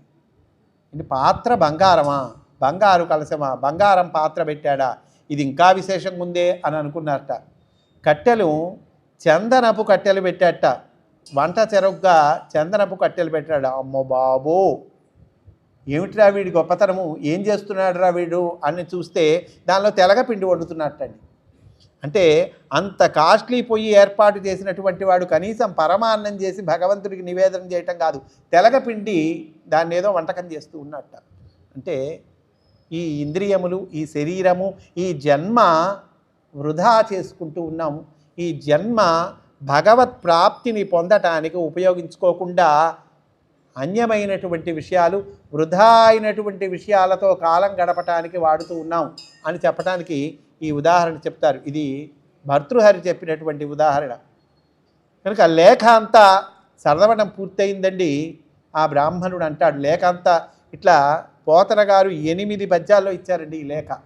ఈ 8 పద్యాలు చదువుకొని మననం చేసుకుంటూ ఉంటే మనకు ఆధ్యాత్మికంగా సాధనలో చక్కటి ఉన్నతి లభిస్తుంది అని పెద్దలు చెప్తూ ఉన్నారు. లక్ష్మీనారాయణుల అనుగ్రహముక లభిస్తుంది. ఈ పద్యాలు రోజు పారాయణం చేసుకోవాలి. ఏమండి, మూలంలో వ్యాస భాగవతంలో శ్లోకాలు ఉన్నాయి కదా, అవి చదువుకోవచ్చా, ఇవి చదువుకోవచ్చా అంటే ఏదైనా చదువుకోవచ్చు. కాకపోతే ఈ తెలుగు భాగవతము పోతన్న గారి భాగవతానికి ఆ సంస్కృత శ్లోకాలకి ఉన్నటువంటి మంత్రశక్తి, ఎంత మంత్రశక్తి ఉన్నదో ఈ పద్యాలకు కూడా అంత మంత్రశక్తి ఉన్నది. పోతన గారి భాగవతంలో ఉన్న ప్రత్యేకత అది. ఇందులో కూడా ఎక్కడా కూడా విచిత్రం చూడండి, రుక్మిణి అని రాదు. రుక్మిణి తల్లి ఇట్లా చెబుతున్నది అని ఎక్కడా కూడా బ్రాహ్మణుడు అనడండి. డైరెక్ట్ స్పీచ్లో ఉంటుంది. ఫలానా వాళ్ళు చెబుతున్నారు రుక్మిణి అనే పేరు కానీ లేదా భీష్మి అనే పేరు కానీ ఏ పేరు ఉండదండి. ఎందుకని, ఈ పద్యములు ఎవరు చదువుకుంటే వాళ్ళకి అన్వయిస్తాయి ఇవి. ఏనీ గుణములు కర్ణేంద్రియంబులు శోక దేహతాపంబులు తీరిపోవు అని ఏ ఆడపిల్లైనా పారాయణం చేస్తూ చదువుకుందనుకోండి, ఆ ఆడపిల్లకు అన్వయిస్తుంది, తనకు వర్తిస్తుంది, తాను ప్రార్థన చేసుకున్నట్టు అవుతుంది. కనుక డైరెక్ట్ స్పీచ్లో పోతన గారు ఈ పద్యాలను ఇచ్చారు. ఆ డైరెక్ట్ స్పీచ్లో ఇవ్వటానికి కారణం అది. ఎవరైనా చదువుకోవచ్చు, ఎవరు చదువుకుంటే వాళ్ళకి ఈ పద్యాలు అన్వయమవుతాయి అంటున్నారు. ఈ పద్యమంతా, ఈ లేఖ అంతా వినిపించి తర్వాత ఈ బ్రాహ్మణుడు కృష్ణ పరమాత్మతో అంటాడు, ఆ ఎలనాగ నీకు తగు అంగనకు తగు నీవు మా ఉపాధ్యాయుల ఆన పెండ్లి అగు తప్పదు జాడ్యమేరా. అయ్యా, ఆవిడ నీకోసమై పుట్టినది, నువ్వు ఆమె కోసమై పుట్టినటువంటి వాడివి. ఆవిడ నీకు తగినది, నువ్వు ఆమెకు తగినటువంటి వాడవి. కనుక మీ ఇద్దరికీ పెళ్లి అవుతుంది. తథ్యము, అయ్యా ఇంకా ఆలస్యం ఎందుకు అంటున్నాడండి. మా ఉపాధ్యాయుల ఆన, మా గురువుల ఆనా అంటూ ఉన్నాడు. సరే, కృష్ణస్వామి బయలుదేరాడు. దివ్యమైనటువంటి రథము, ఆ రథాన్ని సిద్ధం చేశారండి. ఈ రథము యొక్క ప్రత్యేకత ఏమిటి అంటే, ఒకానొక సమయంలో జరాసంధుడితో యుద్ధము సంకల్పించినప్పుడు వైకుంఠము నుండి సూర్యమండలము మీదుగా ఒక దివ్య రథము దిగి వచ్చినది. ఆ రథము, దానికి సారథి దారకుడు, 4 అశ్వములు 4 గుర్రములు పూంచినటువంటి రథము, శైబ్య సుగ్రీవ మేఘపుష్ప వలాహకములు అనేటువంటి 4 గుర్రములు ఏర్పాటు చేసినటువంటి రథము. ఆ దివ్య రథం మీద ఈ బ్రాహ్మణుణ్ణి ఎక్కించుకొని బయలుదేరాడు. ఒంటరిగా బయలుదేరాడు. నీ దోవలో నువ్వురా, నా దోవలో నేను వెళ్తున్నా అనలేదండి. ఈ బ్రాహ్మణుణ్ణి దగ్గరగా ఎక్కించుకుని ఆ బ్రాహ్మణుణ్ణి గౌరవించాడు. ఆయనకి ఇవ్వవలసినటువంటి కానుకలు ఎక్కించాడు. దగ్గరుండి ఆయన్ని తీసుకొని బయలుదేరాడు, నేను ఇప్పుడే బయలుదేరుతున్నా అన్నాడు. వచ్చద విదర్భ భూమికి చొచ్చద భీష్మపుని పురము సురుచిరలి ఇలన్ తెచ్చద బాలను వ్రేల్మిడి వ్రొచ్చద అడ్డంబు రిపులు వచ్చిన బోరన్. ఇక్కడికి అడ్డము ఎవరైనా వస్తే వాళ్ళందరినీ కూడా వ్రేల్మిడి వ్రచ్చదా, వాళ్ళని సంహరించేస్తాను, భీష్మపురపురి పురము చొచ్చు అక్కడికి వస్తున్నాను అంటున్నాడండి. సురుచిరలి ఇలన్ తెచ్చద బాలన్ వ్రేల్మిడి వచ్చేదా, చిటికలో తీసుకొస్తాను అంటున్నారు. సరే, ఇక్కడ పెళ్ళికి అన్నీ సిద్ధం చేశారండి. అమ్మవారు ఈవిడ ఆందోళన పడుతూ ఉంది. ఈ వెళ్ళినటువంటి బ్రాహ్మణుడు ఇంకా రాలేదు. ఈ బ్రాహ్మణుడు చేరాడా లేదా అని ఈవిడ ఆందోళన పడుతుంది. కృష్ణ పరమాత్మ రథారూఢుడై బయలుదేరి వస్తూ ఉన్నాడు. లగ్నం బెల్లి వివాహముంగదిసే ఎలారాడు గోవిందుడు. సుముహూర్తము రేపే, లగ్నం బెల్లి వివాహమున్ గదిసే, దగ్గర పడుతూ ఉంది, పెళ్ళి దగ్గర పడుతూ ఉన్నది. గోవిందుడు ఇంకా రాలేదు. ఉద్విగ్నం బయ్యడి మానసంబు, అంటే టెన్షన్ అంటాం కదండి మనందరికీ ఇప్పుడు చాలా ఈజీగా వచ్చేటువంటిది. ఆవిడకి ఆ రోజు వచ్చింది. ఉద్విగ్నం బయ్యడి మానసంబు అంటే ఆందోళన చెందుతూ ఉన్నది. వినెనో వృత్తాంతమున్ బ్రాహ్మణుండు అగ్నిజ్యోతనుడు ఏటికిందడసే నా యత్నంబు సిద్ధించునో. ఎందుకింత ఆలస్యం చేస్తూ ఉన్నాడు ఈ బ్రాహ్మణుడు? నా యత్నంబు సిద్ధించునో భగ్నం బైచనునో విరించి కృతమెబ్బంగిన్ ప్రవర్తించునో. దైవ నిర్ణయము ఎట్లా ఉన్నదో ఆందోళన చూడండి. ఘనుడా భూసురుడేగెనో నడుమ మార్గశ్రాంతుడై చిక్కెనో విని కృష్ణుండిది తప్పుగా తలచెనో విచ్చేసెనో ఈశ్వరుండు అనుకూలింప తలంచునో తలపడో ఆర్యామహాదేవియున్ నన్ను రక్షింప తలచునో నన్ను రక్షింప నిరుంగను ఎరుగదో నా భాగ్యం ఎట్లున్నదో.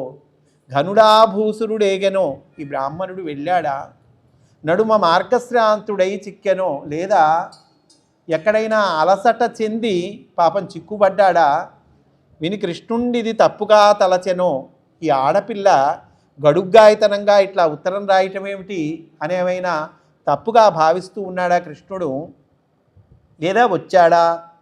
ఈశ్వరుండు అనుకూలింపదలంచునో తలపడో పార్వతీ పరమేశ్వరులైన దయచూపరా అనుకుంటూ ఉన్నదండి. అంటే ఈ రుక్మిణీదేవి పార్వతీ పరమేశ్వరుల భక్తురాలు. పార్వతీదేవి అంబికాదేవి భక్తురాలు. ఆర్యామహాదేవియున్ నన్ను రక్షింప నెరుంగను ఎరుగదో అంటూ ఉన్నదండి. అంటే సాక్షాత్ శ్రీ మహాలక్ష్మి పార్వతీదేవిని పూజిస్తూ ఉంది. హరివంశంలో శ్రీకృష్ణుడు శివుని గురించి తపస్సు చేశాడని ఉంటుంది. అంటే వీళ్ళే శివపార్వతులను వాళ్ళని పూజిస్తూ ఉన్నారే, అంటే సాక్షాత్తు శ్రీ మహావిష్ణువే శివుణ్ణి పూజిస్తున్నట్టు అర్థం కదండి. అంతేకాదు భాగవతంలో ఇక్కడే కాదు అనేక చోట్ల శివకేశవులకు అభేదాన్ని చూపిస్తారు. కృష్ణుణ్ణి బాలకృష్ణుణ్ణి శివుడిగా వర్ణిస్తూ పోతన గారు పద్యం రాస్తారు. అనేక చోట్ల శివుడి ప్రసక్తి వస్తుంది. మనం చూసాం హాలాహల భక్షణము ఆ ఘట్టం చూసాం. అనేక చోట్ల శివుణ్ణి స్తుతిస్తూ భాగవతంలో చెప్పారు. మరి ఎందుకండి ఇంకా శివభక్తులు విష్ణు భక్తులు మీరు వేరు మేము వేరు అని కొట్టుకుంటున్నారే? మీరు భాగవతము ప్రమాణము అయినప్పుడు ఈ శివకేశవులకు తేడా లేదు, ఇద్దరూ ఒకటే అనేటువంటి మీనింగ్ని ఎందుకు తీసుకోరు? సాక్షాత్ శ్రీ మహాలక్ష్మియే పార్వతీదేవిని పూజిస్తోంది కదా. ఆర్యామహాదేవియున్ నన్ను రక్షింప ఎరుంగునో ఎరుగదో నా భాగ్యం ఎట్లున్నదో అని ఇక్కడ ఈవిడ ఆందోళన పడుతూ ఉన్నదండి. సరే, తెల్లవారితే రేపే పెళ్ళి. నగరమంతా కూడా అలంకరించారు. ఈ శిశుపాలుడు వారి పరివారం అంతర్నీ తీసుకొని వాడు కూడా ఈ కుండిన నగరానికి విచ్చేశాడు. అబద్ధాల పెళ్లి కొడుకు శిశుపాలుడు, దంతవక్త్రుడు, సాల్వుడు, పౌండ్రక వాసుదేవుడు ఇత్యాదులు చతురంగ బలాలతో విచ్చేశారండి. వాళ్ళందరికీ కూడా ప్రత్యేకమైన విడిది భవనాలు ఏర్పాటు చేయటం జరిగింది. వీడు కూడా గణపతి పూజ చేశాడు, పుణ్యాహవచనం చేశాడు, ఆ హోమాలు చేశాడు, దానాలు చేశాడు, భీష్మక మహారాజు ఆయన కూడా ఈ పెళ్లికి సంబంధించిన క్రతువంతా కూడా ప్రారంభించాడు. మండపాలు, సందులు, రాజవీధులు, అంగడి ప్రదేశాలు అన్నీ కూడా చిమ్మి శుభ్రం చేశారండి. మంచి గంధం కలిపిన నీటితో అంతటా కూడా చల్లారు. కలువ పూదండలతో మనోహరమైన నానావిధ తోరణాలు కట్టారు. అన్ని ఇండ్లను చక్కబరచి కర్పూరంతో కుంకుమతో ముగ్గులు పెట్టి అగరు ధూపాలు వేశారు. అన్ని చోట్ల ఆడవారు మగవారు రంగురంగుల వస్త్రాలతో, రకరకాల పూలదండలతో, కృంగొత్త వలువలతో, నగలతో, మైపూతలతో చక్కగా దివ్యంగా కనిపిస్తూ ఉన్నారు. అనేక మంగళ తూర్యాలను పరమ సంతోషంతో మ్రోగించారు. పట్టణమంతా కూడా మహావైభవంతో పరిఢవిల్లింది. శ్రీకృష్ణుని రాక, శ్రీకృష్ణుడు ఆ బ్రాహ్మణుణ్ణి తీసుకొని ఈ కుండిన నగరం ప్రవేశించాడు. ప్రవేశించిన వెంటనే ఈ బ్రాహ్మణుణ్ణి దిగి రుక్మిణీదేవికి ఈ వార్త చేర్చమన్నాడు. ఈ శ్రీకృష్ణుడి రాక విన్నాడు ఆ భీష్మక మహారాజు. వెంటనే ఈ శ్రీకృష్ణుడికి స్వాగత సత్కారాలు ఏర్పాటు చేసి అర్ఘ్యపాద్యాదులు ఇచ్చి ఆయనకి ఒక ప్రత్యేకమైన విడిది భవనం ఏర్పాటు చేసి ఆయనకు మర్యాదలు చేశాడు, గౌరవించాడు. విదర్భ పౌరులందరూ తెలుసుకున్నారు. కృష్ణ పరమాత్మ వచ్చినటువంటి విషయాన్ని ఆ విదర్భ పౌరులందరూ కూడా తెలుసుకున్నాడు. నందనందనుడు, బృందావన విహారి, గోపికా చిత్తచోరుడు, నవనీత చోరుడు, ఆ గోపాల మురళీదల బాలకృష్ణ తత్వము వచ్చింది మా నగరము అని ఆ కన్నులు తనివి తీరా వాళ్ళు ఆ కృష్ణస్వామి దర్శనం చేసుకున్నారండి. వాళ్ళలో వాళ్ళు అనుకుంటూ ఉన్నారు లోపల, అబ్బా మా అమ్మకు ఈయనే తగినవాడు అనుకుంటున్నారు ఆ కుండిన నగర పౌరులు. తగునీ చక్రికి విదర్భరాజసుతకం తద్యంభు వైదర్భియం, తగునీ చక్రికి ఇంత మంచిదగునే దాంపత్యము, ఇద్దరం తగులంగట్టిన బ్రహ్మ నేర్పరి కదా, దర్పాహతారాతి అయి మగడౌ గావుత చక్రి ఈ రమణికిన్ మా పుణ్యం మూలంబునన్. ఈ చక్రాయుధుడు విదర్భ రాజకుమారుడికి ఎంతో తగి ఉన్నాడు. నిజంగా వైదర్భి ఈ చక్రికి మిక్కుల తగిలి ఉన్నది. అంటే ఈమెకు అతను తగినవాడు, ఈయనకు ఆమె తగినటువంటిది. ఆహా ఎంత చక్కటిది ఈ దాంపత్యము. వీరిద్దరినీ ఆలు మొగలుగా కూర్చినటువంటి ఆ విధాత ఎంత నెరజానా అంటే మా అమ్మకు ఈయనే తగినటువంటి వాడు. మరి ఈ శిశుపాలుడు ఎక్కడి నుంచి వచ్చాడు, ఎందుకు ఇట్లా తారుమారు చేస్తూ ఉన్నారు, ఈయనతోనే పెళ్ళి అవ్వాలి మా అమ్మకి అనుకుంటూ ఉన్నారండి వాళ్ళు ఆ విదర్భ పౌరులు. ఈ బ్రాహ్మణుడు ఇంకా రాలేదు, ఆందోళన పడుతూ ఉన్నది. ఆ దూరం నుంచి చూస్తే ఈ బ్రాహ్మణుడు కనిపించాడు. ఈ బ్రాహ్మణుడి ముఖ కవళికలను అర్థం చేసుకున్నదండి. పైగా ఆమెకు ఆ ఎడమ భుజము అదిరిందిట, ఎడమ కన్ను అదిరిందిట. ఇవన్నీ శుభశకునములు. ఆ బ్రాహ్మణుని దూరం నుంచి చూసింది. అమ్మా అని ఆ బ్రాహ్మణుడు అన్నాడు. స్వామి చెప్పండి అని ఈవిడన్నది. అంటే ఇక్కడ కమ్యూనికేషన్ ఎట్లా ఉంటుందో చూడండి. మెచ్చ భవద్గుణోన్నతి అంటే ఈ బ్రాహ్మణుడు చెప్తూ ఉన్నాడు, అమ్మా మెచ్చ భవద్గుణోన్నతికి అమేయ ధనావళులిచ్చే నాకు తా వచ్చ సుదర్శనాయుధుడు వాడే సురాసురులెల్లా అడ్డమై వచ్చిననైనా రాక్షస వివాహమున్ కొనిపోవు నిన్ను నీ సచ్చరితంబు భాగ్యము సర్వము నేడు ఫలించ కన్యక. మెచ్చ భవద్గుణోన్నతికి అంటే ఆందోళన పడుతున్న వారి విషయంలో మనము ఎట్లా ఉన్న విషయాన్ని అందచేయాలి. ఆవిడ ఆందోళన పడుతుంది. ఆవిడ దగ్గరికి వెళ్ళి నేను ద్వారకా నగరం వెళ్ళాను, వెళ్ళిన వెంటనే అక్కడ భటులు నాకు భోజనం పెట్టారు, ఇంకా కృష్ణస్వామి కనిపించలేదు, ఏంటి అని ఆలోచిస్తూ ఉన్నాను ఇట్లా చెప్పేది అనుకోండి. వాళ్ళకి ముందు పై ప్రాణాలు పైనే పోతాయి. ఈ కథ అంతా ఎందుకయ్యా, ముందు విషయం ఏమైంది అని ఆతృతగా అడుగుతారు. అందువల్ల ఆయన ఫస్టే ఏమంటున్నాడు, మెచ్చ భవద్గుణోన్నతికి నీ గుణములకు మెచ్చాడేమో. అమేయ ధనావళులు ఇచ్చే నాకు కూడా చాలా ధనరాశులు ఇచ్చాడు. అంటే ఏమిటండి, ఈయన గురువు గారు బ్రాహ్మణుడు, ఆయన ఇచ్చినటువంటి ధనరాశులన్నీ భుజాన వేసుకొని వస్తాడా అంటే అమేయ ధనావళులిచ్చే నాకు అంటే ఆయన సాక్షాత్కారం, భగవత్ సాక్షాత్కారం కలిగింది, భగవద్ దర్శనం కలిగింది. అదే నాకు అమేయ ధనావళులు అని ఆయన చెప్తూ ఉన్నాడు. అంతేకాదు, అమేయ ధనావళులిచ్చే నాకు తా వచ్చే సుదర్శనాయుధుడు. ఎందుకంటే ఈ పదమే వాడారు. శ్రీకృష్ణుడికి అనేక నామాలు ఉన్నాయి కదా, ఈ నామమే ఎందుకు వాడాడు? గోపాలకృష్ణుడు అనొచ్చుగా, వేణుగోపాలుడు వచ్చాడనొచ్చుగా. అంటే ఇక్కడ శత్రు సంహారము చేయవలసినటువంటి కృష్ణుడు రావాలి, అందుకని సుదర్శనాయుధుడు అని ప్రయోగించాడని. అంతేకాదు, సుదర్శనాయుధుడు అంటే శ్రీమన్నారాయణుడు అని అర్థం. అమ్మ, నీవు లక్ష్మీదేవివి, వచ్చినటువంటి వాడు శ్రీమన్నారాయణుడు. లక్ష్మీదేవిని నిన్ను చేపట్టడానికి అదిగో సుదర్శనాయుధుడు వచ్చాడు, ఇదొక అర్థం. సుదర్శనము, సుదర్శనము అంటే తలలు తీసేది అని కాదండి అర్థము, మంచి దర్శనాన్ని ఇచ్చేటువంటిది. అంటే అజ్ఞానంలో ఉండేటువంటి వాడికి వెలుగును చూపించేది, అంధకారంలో ఉన్నటువంటి వాడికి వెలుగును చూపించేది అని అర్థం. తా వచ్చే సుదర్శనాయుధుడు వాడే సురాసురులెల్లా అడ్డమై వచ్చిన రాక్షస వివాహమున్ కొనిపోవు నిన్ను, నీ సచ్చరితంబు భాగ్యము సర్వము నేడు ఫలించే కన్యక అంటున్నాడు. కన్యక అంటే రుక్మిణి, నేడు ఫలించే రుక్మిణి అనొచ్చు కదండి.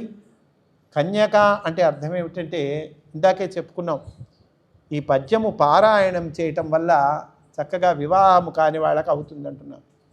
ఎవరో ఒక ఆడపిల్ల పారాయణం చేసుకుంటోంది, ఈ పద్యం చదువుకుంటోంది అనుకోండి, సర్వము నేడు ఫలించ కన్యక అంటే ఆ చదువుకుంటున్నటువంటి ఆ తల్లికి ఇది అన్వయమవుతుంది. అంటే ఒక బ్రాహ్మణుడు తన నోటి ద్వారా ఆశీర్వచనం చేసినట్టు, ఒక సద్బ్రాహ్మణుడు ఆశీస్సులు అందించినట్టు ఆ కన్యకి ఇది అర్థమవుతుందండి. అప్పుడు ఆవిడ పరమానంద భరితురాలయ్యి ఒక మాట అంటుంది, ఇది కూడా చాలా గొప్ప పద్యం. జలజాతేక్షను తోడు తెచ్చితివి, నా సందేశమున్ చెప్పి నన్ను నిలువం బెట్టితివి, నీ కృపన్ బ్రతికితిన్. శ్రీకృష్ణస్వామిని, పరమాత్మను, భగవంతుడిని తీసుకొచ్చావయ్యా, నన్ను నిలువం బెట్టితివి, నన్ను బ్రతికించావు నువ్వు. నీ కృపన్ బ్రతికితిన్, నీ ఎట్టి పుణ్యాత్మకుల్ కలరే, దీనికి ప్రత్యుపకృతిన్ గావింపగా నేరా, అంజలి గావించెదా భూసురాన్వయమణి సద్బంధు చింతామణి. ఏమిస్తానయ్యా నేను ఏమివ్వగలను నీకు? ఏమిచ్చినా నీకు అది తక్కువే అవుతుంది. ఎందుకని? సాక్షాత్తు భగవంతుణ్ణి ఇచ్చిన వాడికి నేనేమి ఇవ్వగలను? భగవంతుణ్ణి, అది అమూల్యమైనటువంటిది, విలువ కట్టలేనటువంటివి. భగవంతుడినే తీసుకొచ్చి అందించిన వాడికి ఏమిస్తే సరిపోతుంది? ఏమి ఇవ్వలేను. అంజలి గావించదా, నీకు నమస్కారం చేస్తున్నాను అని ఆ తల్లి నమస్కారం చేసిందండి ఆ బ్రాహ్మణుడికి. ఇదేదో బాగుందండి, ఏమి ఇవ్వలేను అని నమస్కారం చేస్తే సరిపోతుంది, ఇది సరిపోయింది కదా, ఇది చాలా సులువైన పద్ధతి కదా, డబ్బులు ఖర్చు అవ్వకుండా బాగుంది అని అనుకుంటే పొరపాటు. అంజలి గావించద, నమస్కారం పెడుతున్న తల్లి ఎవరు? లక్ష్మీదేవి. తన రెండు చేతులతో ప్రపంచం మొత్తానికి సంపదలు పంచేటువంటి, సంపదలను ఇచ్చేటువంటిది, సంపదలకు మూలమైన తల్లి ఆవిడ నమస్కారం చేస్తూ ఉన్నదంటే ఆ బ్రాహ్మణుడికి రావలసిన సంపదలన్నీ వచ్చేసినాయి అని అర్థం. అక్కడ భగవంతుణ్ణి తీసుకొచ్చిన వాడికి, భగవంతుణ్ణి అందించిన వాడికి నేనేమి ఇవ్వగలనయ్యా అంటోంది.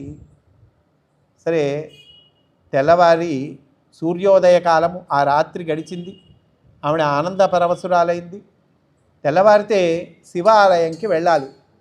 సూర్యోదయ కాలంలోనే ఈమె దీక్షాబంధనాన్ని పూని గ్రామం వెలుపల ఉన్నటువంటి శివాలయంకి ఈ రుక్మిణీ తల్లి పాదచారిణి అయి బయలుదేరింది. నియమంతో, మౌనంతో, దీక్షతో, ఉపవాసంతో శుచిగా బయలుదేరింది.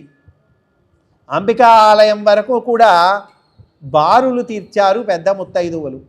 బంగాళు పల్లెరంలో శుభద్రవ్యాలన్నీ కూడా తీసుకొని ముత్తైదువులు బయలుదేరారండి. పూజా సామగ్రి తీసుకొని బయలుదేరారు. పాద ప్రక్షాళన చేసుకొని అంబికా ఆలయానికి వెళ్ళి ఆవిడ నమస్కారం చేసింది. ఎవరు ఆ పార్వతీదేవి? ఎట్లా ఉన్నది అంటే, భవపత్నీం భవాన్వితాం స్వసంతానయుతాం, అంటే శివుడితో కూడి ఉన్నటువంటి తల్లి, భర్తతో కూడి ఉన్నటువంటి తల్లి, సంతానముతో కూడి ఉన్నటువంటి తల్లి. అంటే గణపతి వినాయకుడు కుమారస్వామి కూడా ఉన్నారు. స్వసంతానయుతాం అంటే కుటుంబం అంతా ఉన్నారండి. శివుడి కుటుంబం పిడుగుల్లాంటి పిల్లలు. కనుక అటువంటి పార్వతీ పరమేశ్వరులను ఆరాధించింది, పూజించింది. బ్రాహ్మణ ముత్తైదువులు, పెద్ద ముత్తైదువులు ఈవిడి చేత దగ్గర ఉండి అదిగో ఆ శివుడికి అభిషేకము చేయించారండి. ఆవిడ ప్రార్థన చేస్తూ ఉంది, నమ్మితి నా మనంబున సనాతనులైన ఉమామహేశులన్. నా మనములో, నా మనస్సులో మిమ్మల్ని నమ్ముకున్నాను. సనాతనులైన ఉమామహేశులన్. సనాతనులు అంటే శాశ్వతులు. వాళ్ళు ఈ యుగంలో ఉన్నారు, ఈ యుగంలో లేరు అనేటువంటిది ఉండదు భగవంతుడికి. అన్ని యుగాల్లో, అన్ని కాలాలలో ఉండేటువంటి వాడు భగవంతుడు.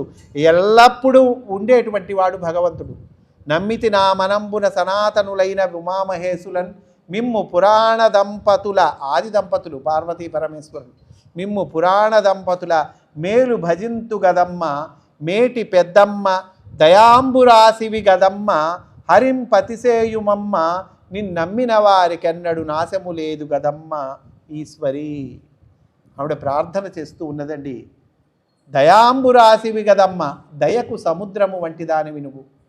దయకు సముద్రము అంటే సముద్రము విశాలతకు ప్రతీక, గంభీరానికి ప్రతీక. విశాలమైనటువంటిది సముద్రం, అయిపోవటము అనేటువంటిది ఉండదు. అలాగే నీ దయకు అయిపోవటం లేదు. ఇదిగో కొంతమందికి దయ ఇచ్చాను, ఇంకా మిగతా వాళ్ళు రేపు రండి అని అంటం ఉండదు. ఎంతమందికైనా నువ్వు దయ ఇవ్వగలవు. దయాంబురాశివి హరిన్పతిసేయుమమ్మ, కృష్ణుణ్ణి పతిగా నాకు చేయమని పార్వతీదేవిని ప్రార్థన చేస్తూ ఉన్నదండి. బయటికి వచ్చింది. మౌన వ్రతము, ఆ వ్రతాన్ని తీసిందంటే శేషలెల్లను దాల్చి. ఆ బ్రాహ్మణ ముత్తైదువులు, భర్తతో కూడి ఉన్నటువంటి బ్రాహ్మణ ముత్తైదువులు, బ్రాహ్మణ దంపతులు వాళ్ళకి నమస్కారం చేసుకొని వాళ్ళ అక్షతలు శిరస్సున దాల్చిందండి. వాళ్ళు చక్కగా ఆశీర్వదించారు. ఆ తర్వాత బయటికి వచ్చిందండి. ఈ బయట ఈ రాజులందరూ కూడా ఎదురు చూస్తూ ఉన్నారు. ఈవిడ పెళ్ళికి వచ్చినటువంటి అనేక మంది రాజులు ఉన్నారు.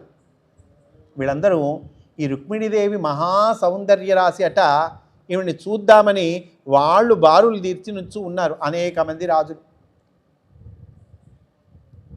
చెలికత్తెలతో కూడి ఈవిడ బయటికి వచ్చింది. పైగా మేలి ముసుగు ఉన్నది.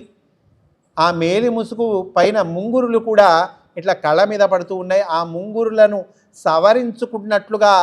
సవరించుకుంటూ ఈ ఇంతమంది రాజులలో నా రాజు వచ్చాడా లేదా అని చూస్తూ ఉందండి. కృష్ణ పరమాత్మకై వెతుకుతూ ఉన్నది.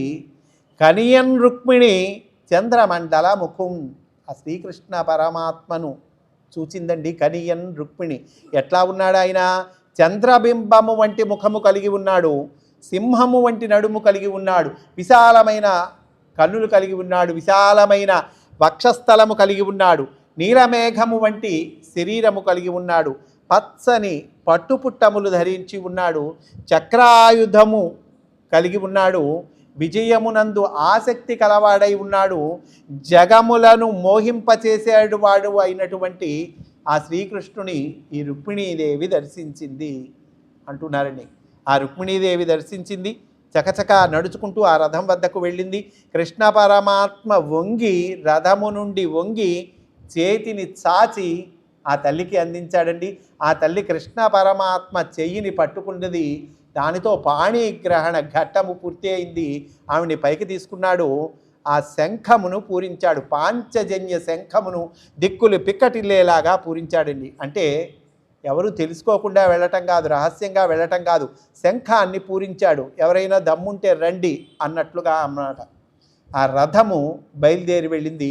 ఈ చుట్టుపక్కల ఉన్నటువంటి రాజులు వీళ్ళందరూ నిశ్చేష్టులై చూస్తూ ఉన్నారు. వీళ్ళు తేరుకునే లోపు ఆ రథము దాటి వెళ్ళిపోయింది అని అంటున్నారు. వీళ్ళందరూ అవమాన భారంతో ఊగిపోయారు. వీళ్ళందరూ కూడా బయలుదేరారండి. కృష్ణ పరమాత్మనికి ఇదిగి యుద్ధానికి బయలుదేరాడు. శ్రీకృష్ణ పరమాత్మ ఆ ద్వారక నుండి వచ్చేటప్పుడు ఒంటరిగా వచ్చాడని చెప్పారు కదండి. ఈయన ఒంటరిగా వచ్చినటువంటి విషయాన్ని బలరాముడు తెలుసుకుంటాడు. తర్వాత తెలుసుకొని అనేక మంది రాజులు ఇక్కడికి వచ్చారు. శిశుపాలాది దుష్టులు వీళ్ళందరూ కూడా అక్కడ ఉన్నారు. వీళ్ళందరూ కృష్ణ పరమాత్మ మీద యుద్ధము చేసేటువంటి అవకాశం ఉంది అని తెలుసుకున్నటువంటి బలరాముడు తర్వాత ఆయన కూడా అనేక మంది సైన్యాల్ని తీసుకొని ఆయన కూడా ఈ కుండిన నగరానికి వచ్చేస్తాడు.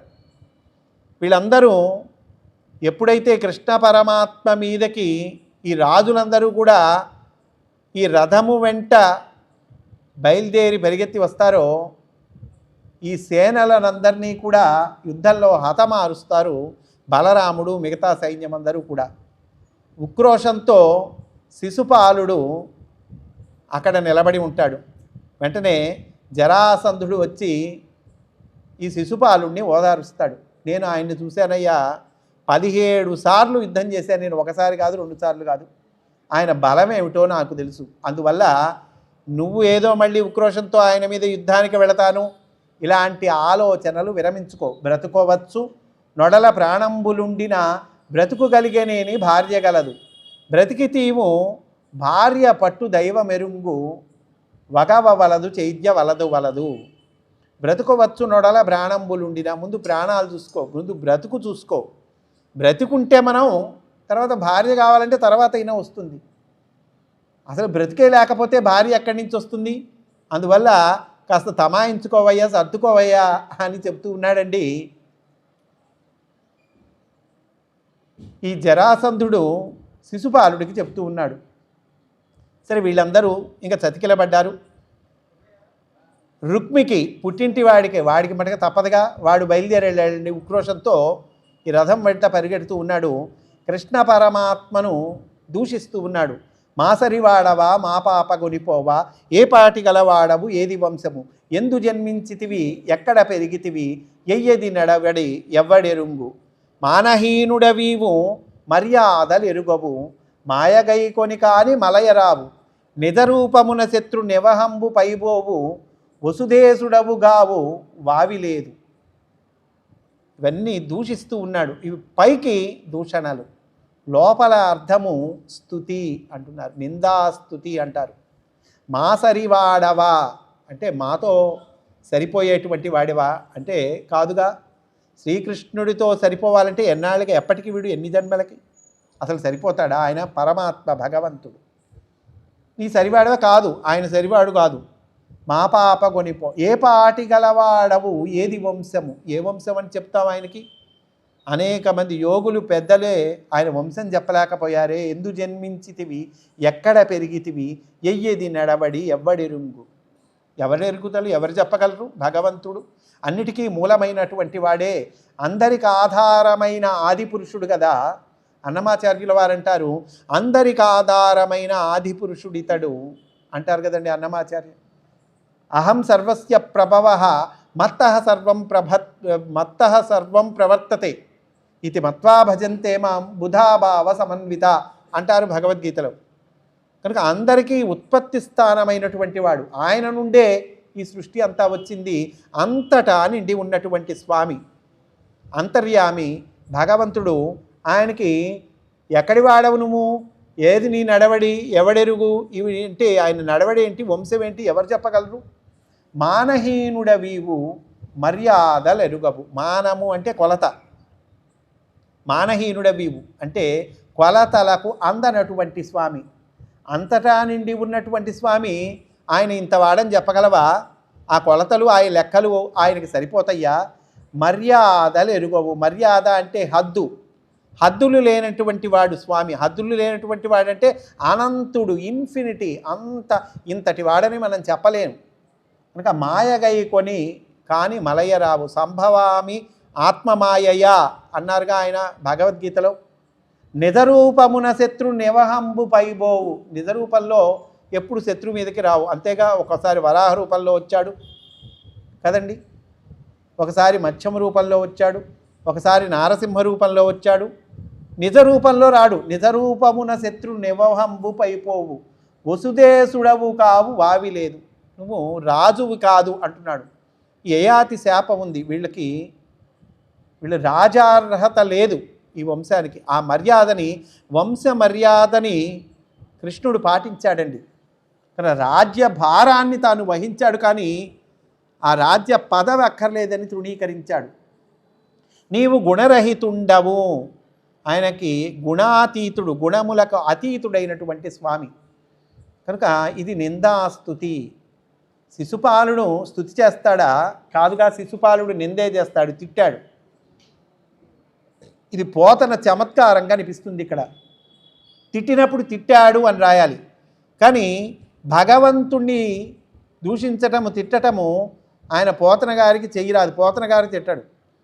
అయితే రచన చేస్తూ ఉన్నప్పుడు, అనువాదం చేస్తూ ఉన్నప్పుడు అక్కడ ఏది ఉంటే తిట్టితే తిట్టాడనే రాయాలిగా. పైకి తిట్టినట్టుగా, రుక్మి తిట్టినట్టుగా రాశాడు, లోపల అర్థము స్తుతి. అదండి పోతన్న గారి చమత్కారం. ఆ చమత్కారము ఇక్కడ కనిపిస్తుంది. సరే, ఈ అనేక రకాల దూషిస్తాడు శ్రీకృష్ణ పరమాత్మ, నవ్వుకుంటాడు, వస్తాడు, ఇతన్ని బంధించండి అంటాడు. ఆ బంధిస్తారు ఆ రుక్మిణి. వీడి చేష్టలకి ఆయన సంహరించబోతాడు. రుక్మిణీదేవి వెంటనే కృష్ణ పరమాత్మ పాదాలు పట్టుకుంటుంది, అభ్యర్థన చేస్తుంది. అయ్యా, సాక్షాత్తు భగవంతుడు అల్లుడయ్యాడని సంతోషిస్తూ ఉన్నారు మా తల్లిదండ్రులు. అటువంటి సమయంలో మా తల్లిదండ్రులకి పుత్రశోకాన్ని కలిగిస్తావా, నేను వదిలేయమని ప్రార్థన చేస్తుంది. సరే అని వదిలేస్తాడు. మరణ సదృశ్యమైన శిక్ష వీడికి ఇవ్వాలంటారు. ఒక చురిక తీసుకొని ఆ గడ్డము, మీసము, ఆ చుట్టూ గొరికి పాడేస్తారండి. అదే నీకు శిక్ష అంటాడు. ఈలోపు బలరాముడు వస్తాడు. బలరాముడు వచ్చి ఈ రుక్మిణీదేవి తన అన్నకు ఈ రకమైనటువంటి శిక్షను అమలు చేశారనేటువంటిది బాధపడుతుందేమో అని రుక్మిణీదేవిని అనునయిస్తాడు. అమ్మా, నువ్వు బాధపడవాకు, మేము ప్రభువులకు దండన చేయవలసినటువంటి విషయంలో దండన చేయాలి. వీడు అహంకారికి వీడికి ఇవ్వవలసినటువంటి దండన ఇవ్వాలి. ఆ దండన ఇచ్చాడు అంతే. దీని గురించి నువ్వు బాధపడవాకు అని చెప్తాడు. ఎందుకంటే ఈయనకి ఈ మధ్యనే రేవతీదేవితో పెళ్ళయింది కనుక ఇప్పుడు రుక్మిణీదేవి మెదలకుండా ఉన్న ఇంటికి వెళ్ళాక మళ్ళీ శ్రీకృష్ణుడిని దెప్పుతుందేమో అని ఈయనకి తెలుసు. అందువల్ల ఆయన అనునయిస్తాడు రుక్మిణీదేవిని. సరే, వీళ్ళందరూ మళ్ళీ తిరిగి ద్వారక వెళతారు.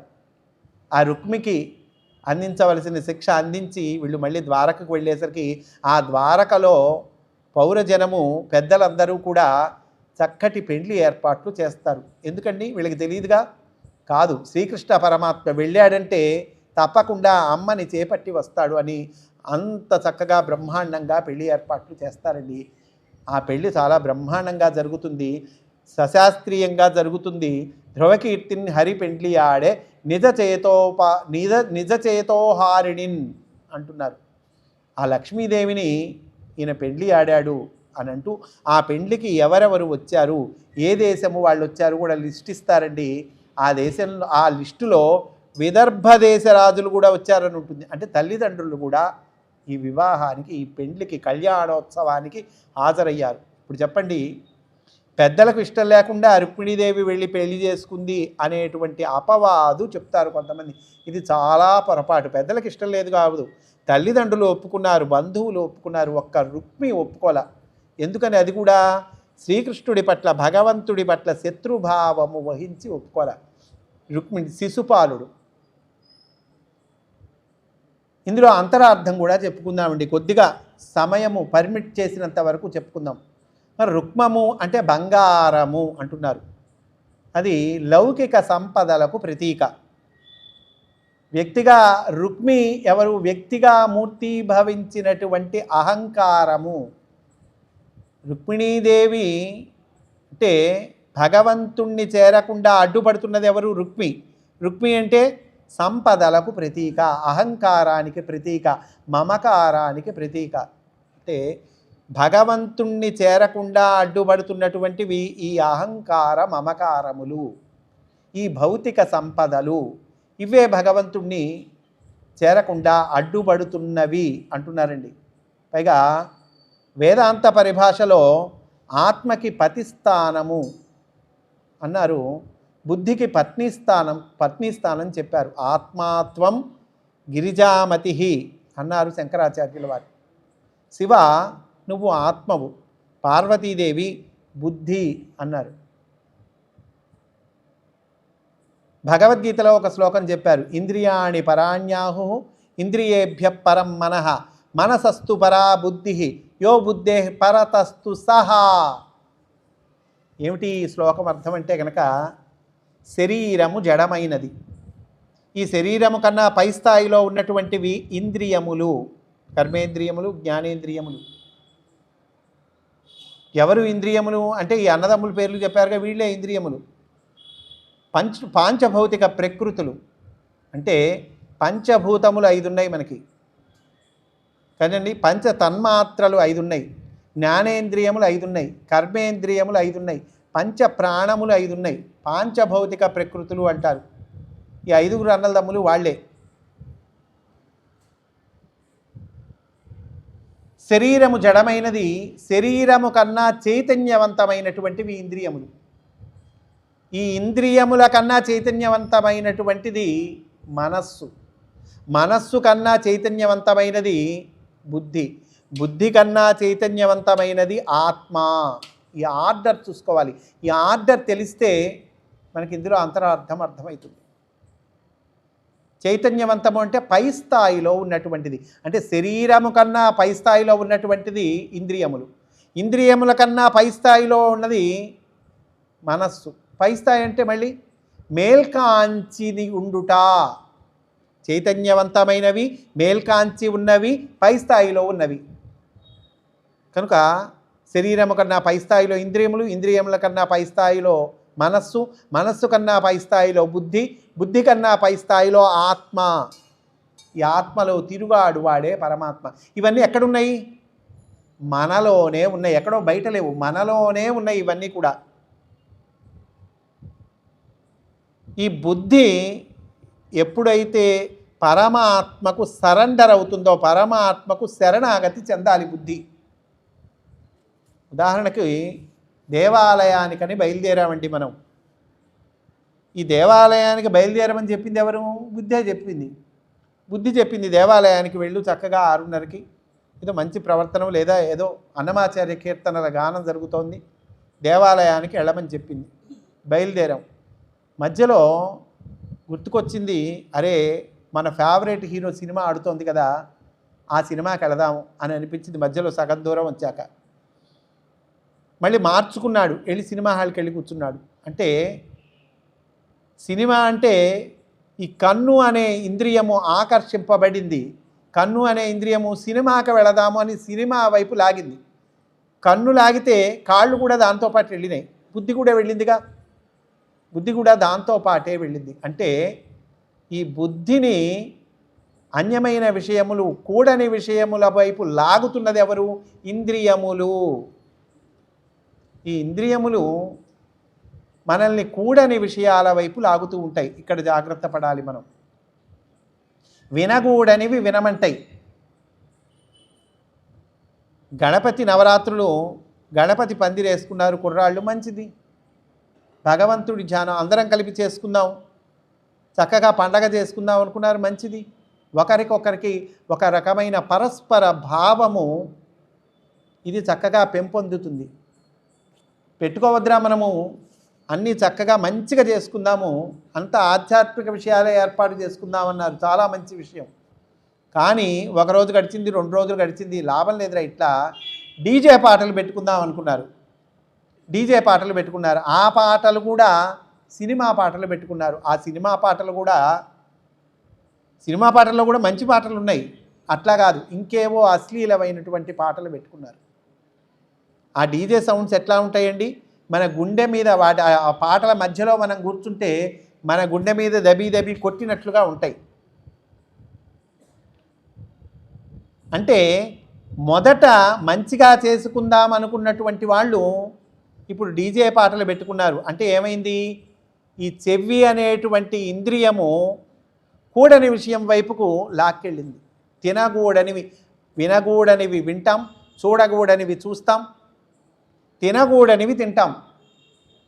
ఆల్రెడీ 300 షుగర్ ఉంది, ఎదురుగా ఒక జిలేబీ ముక్క కనిపించింది, చక్కగా వేడివేడిగా జిలేబీ, బెల్లం జిలేబీ కనిపించింది. 300 షుగర్ ఉన్నవాడు మెదలకుండా ఉండాలిగా, వద్దులే అనుకోవాలిగా, అది నోట్లో వేసుకుంటాడు. అంటే తినకూడనివి తింటాం. ఇవన్నీ ఇంద్రియములు అనేక విషయాలు కోరుకుంటాయి, ఆ విషయాల వైపుకి మనల్ని లాగుతాయి. ఈ అన్నదమ్ములు అంటే ఆ ఇంద్రియములే. ఆ ఇంద్రియములు ఈ బుద్ధిని భగవంతుడికి చేరకుండా అనేక విషయాలు, కూడని విషయాల వైపు లాగుతుంటాయి. ఎటువైపుకి లాగారు ఈ ఇంద్రియములు, ఈ అన్నదమ్ములు ఎటువైపుకు లాగారు? శిశుపాలుడి వైపుకు లాగారు. శిశుపాలుడు అంటే ఎవరు? శిశువు అంటే ఎదగనితనానికి ప్రతీక. అంటే వాడికి ఏం చేస్తున్నాడో తెలీదు. చాకుతో ఆడుకుంటాడు పిల్లవాడు. కొంచెం పెద్ద అయితే ఆడుకుంటాడా? ఆడుకోడుగా. బ్లేడుతో ఆడుకుంటాడు, చాకుతో ఆడుకుంటాడు. వద్దురా ఇవ్వరా అంటే గోల చేస్తాడు, మారాన్ చేస్తాడు. శిశువు అంటే కనుక ఎదగనితనము, అజ్ఞానము. శిశుపాలుడు అంటే కనుక ఈ అజ్ఞానము అనేటువంటి రాజ్యానికి ప్రభువు వాడు. అజ్ఞానము, అవిద్య, అవివేకము వీటికి ప్రభువు అటవాడు. అంటే ఈ అజ్ఞానము వైపుకి ఇంద్రియాలు లాగుతూ ఉంటాయి. పైగా శిశుపాలుడు ఒక్కడే కాదుగా, జరాసంధుడు, దంతవక్త్రుడు. జరాసంధుడు అంటే ముసలితనానికి ప్రతీక. అంటే ఒక రకమైన మొండితనం, ఒక రకమైన స్టబర్నెస్. దంతవక్త్రుడు అంటే నోటి నిండా పళ్ళున్నవాట. నోటి నిండా పళ్ళు ఉంటావేంటండి? అందరికీ ఉండేది 32గా, కాదుట వాడికి నోటి నిండా పళ్ళు ఉన్నాయిట. అంటే వాచాలత, కూడని విషయాలని మాట్లాడుతూ ఉండేటువంటి వాడు. అంటే శిశుపాలుడు అంటే అజ్ఞానము కలిగినటువంటి వాడు. జరాసంధుడు అంటే ఒక రకమైన ముసలితనం, మొండితనము కలిగినటువంటి వాడు. దంతవక్త్రుడు అంటే వాచాలత, అక్కర్లేని విషయములు మాట్లాడేటువంటి వాడు. ఈ ముగ్గురు భగవంతుడికి శత్రువులు. అంటే భగవంతుడిని వ్యతిరేకించే వాటికి ఈ 3 లక్షణాలు కనిపిస్తాయి. టీవీలలో చూస్తే మనకి అనేక మంది నాస్తికులు కనిపిస్తారు. అజ్ఞానంతో మాట్లాడుతూ ఉంటారు. పోనీ ఎవరైనా వచ్చి అది కాదు నాయనా, ఇదిరా, ఇది సత్యము అని చెబితే కనుక వాడు మొండిగా ఉంటాడు, వినడు. పైగా అక్కర్లేని విషయాలు కూడని వాదన చేస్తూ ఉంటాడు. వీడు దంతవక్త్రుడు, వాచాలత అన్నారు.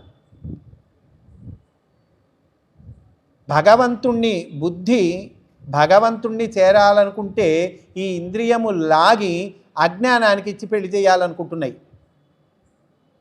కానీ ఈ బుద్ధి శరణాగతి చెందాలి.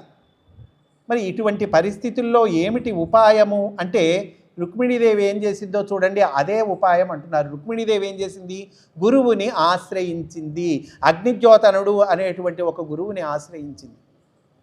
భగవంతునికి శరణాగతి చెంది గురువుని ఆశ్రయించినప్పుడు ఈ ఇంద్రియాలు నిన్ను అడ్డపెట్టినా కూడా భగవంతుడే దిగివచ్చి నిన్ను చేపడతాడు అనేటువంటి సారాంశాన్ని చెప్పేటువంటి కథ అండి. నువ్వు గనక గురువుని ఆశ్రయించి భగవంతుడికి శరణాగతి చెందితే అప్పుడు భగవంతుడు కూడా వరించి నిన్ను సురాసురులెల్లా అడ్డమైనా, ఎవరైనా అడ్డం వచ్చినా కూడా, ఆటంకములు వచ్చినా కూడా ఆ ఆటంకములను తొలగించి తానే స్వయంగా వచ్చి నిన్ను చేపట్టి తీసుకొని వెళతాడు. ఈ సాధకుణ్ణి భగవంతుడు చేపడతాడు అని తెలిపేటువంటి కథ ఈ రుక్మిణీ కళ్యాణ కథ. ఈ రుక్మిణీ కళ్యాణము వినటము ద్వారా భగవంతుడి అనుగ్రహము కలుగుతుంది, అనేక పుణ్య ఫలితాలను మనకు ఇస్తుంది అని ఈ సందర్భంగా పెద్దలు తెలియచేస్తూ ఉన్నారండి. ఆ రుక్మిణీ కళ్యాణ కథ ఈరోజు మనం చెప్పుకున్నాము. ఈ అవకాశం ఇచ్చినటువంటి పెద్దలకు, ఇప్పటిదాకా చక్కగా శ్రద్ధాళువులై ఉన్న భక్త మహాశైలైన మీ అందరికీ కూడా అనేక కృతజ్ఞతాపూర్వకమైన నమస్కారాలు తెలియచేస్తూ, స్వస్తి సర్వేషాం సమస్త సన్మంగళాని భవంతు.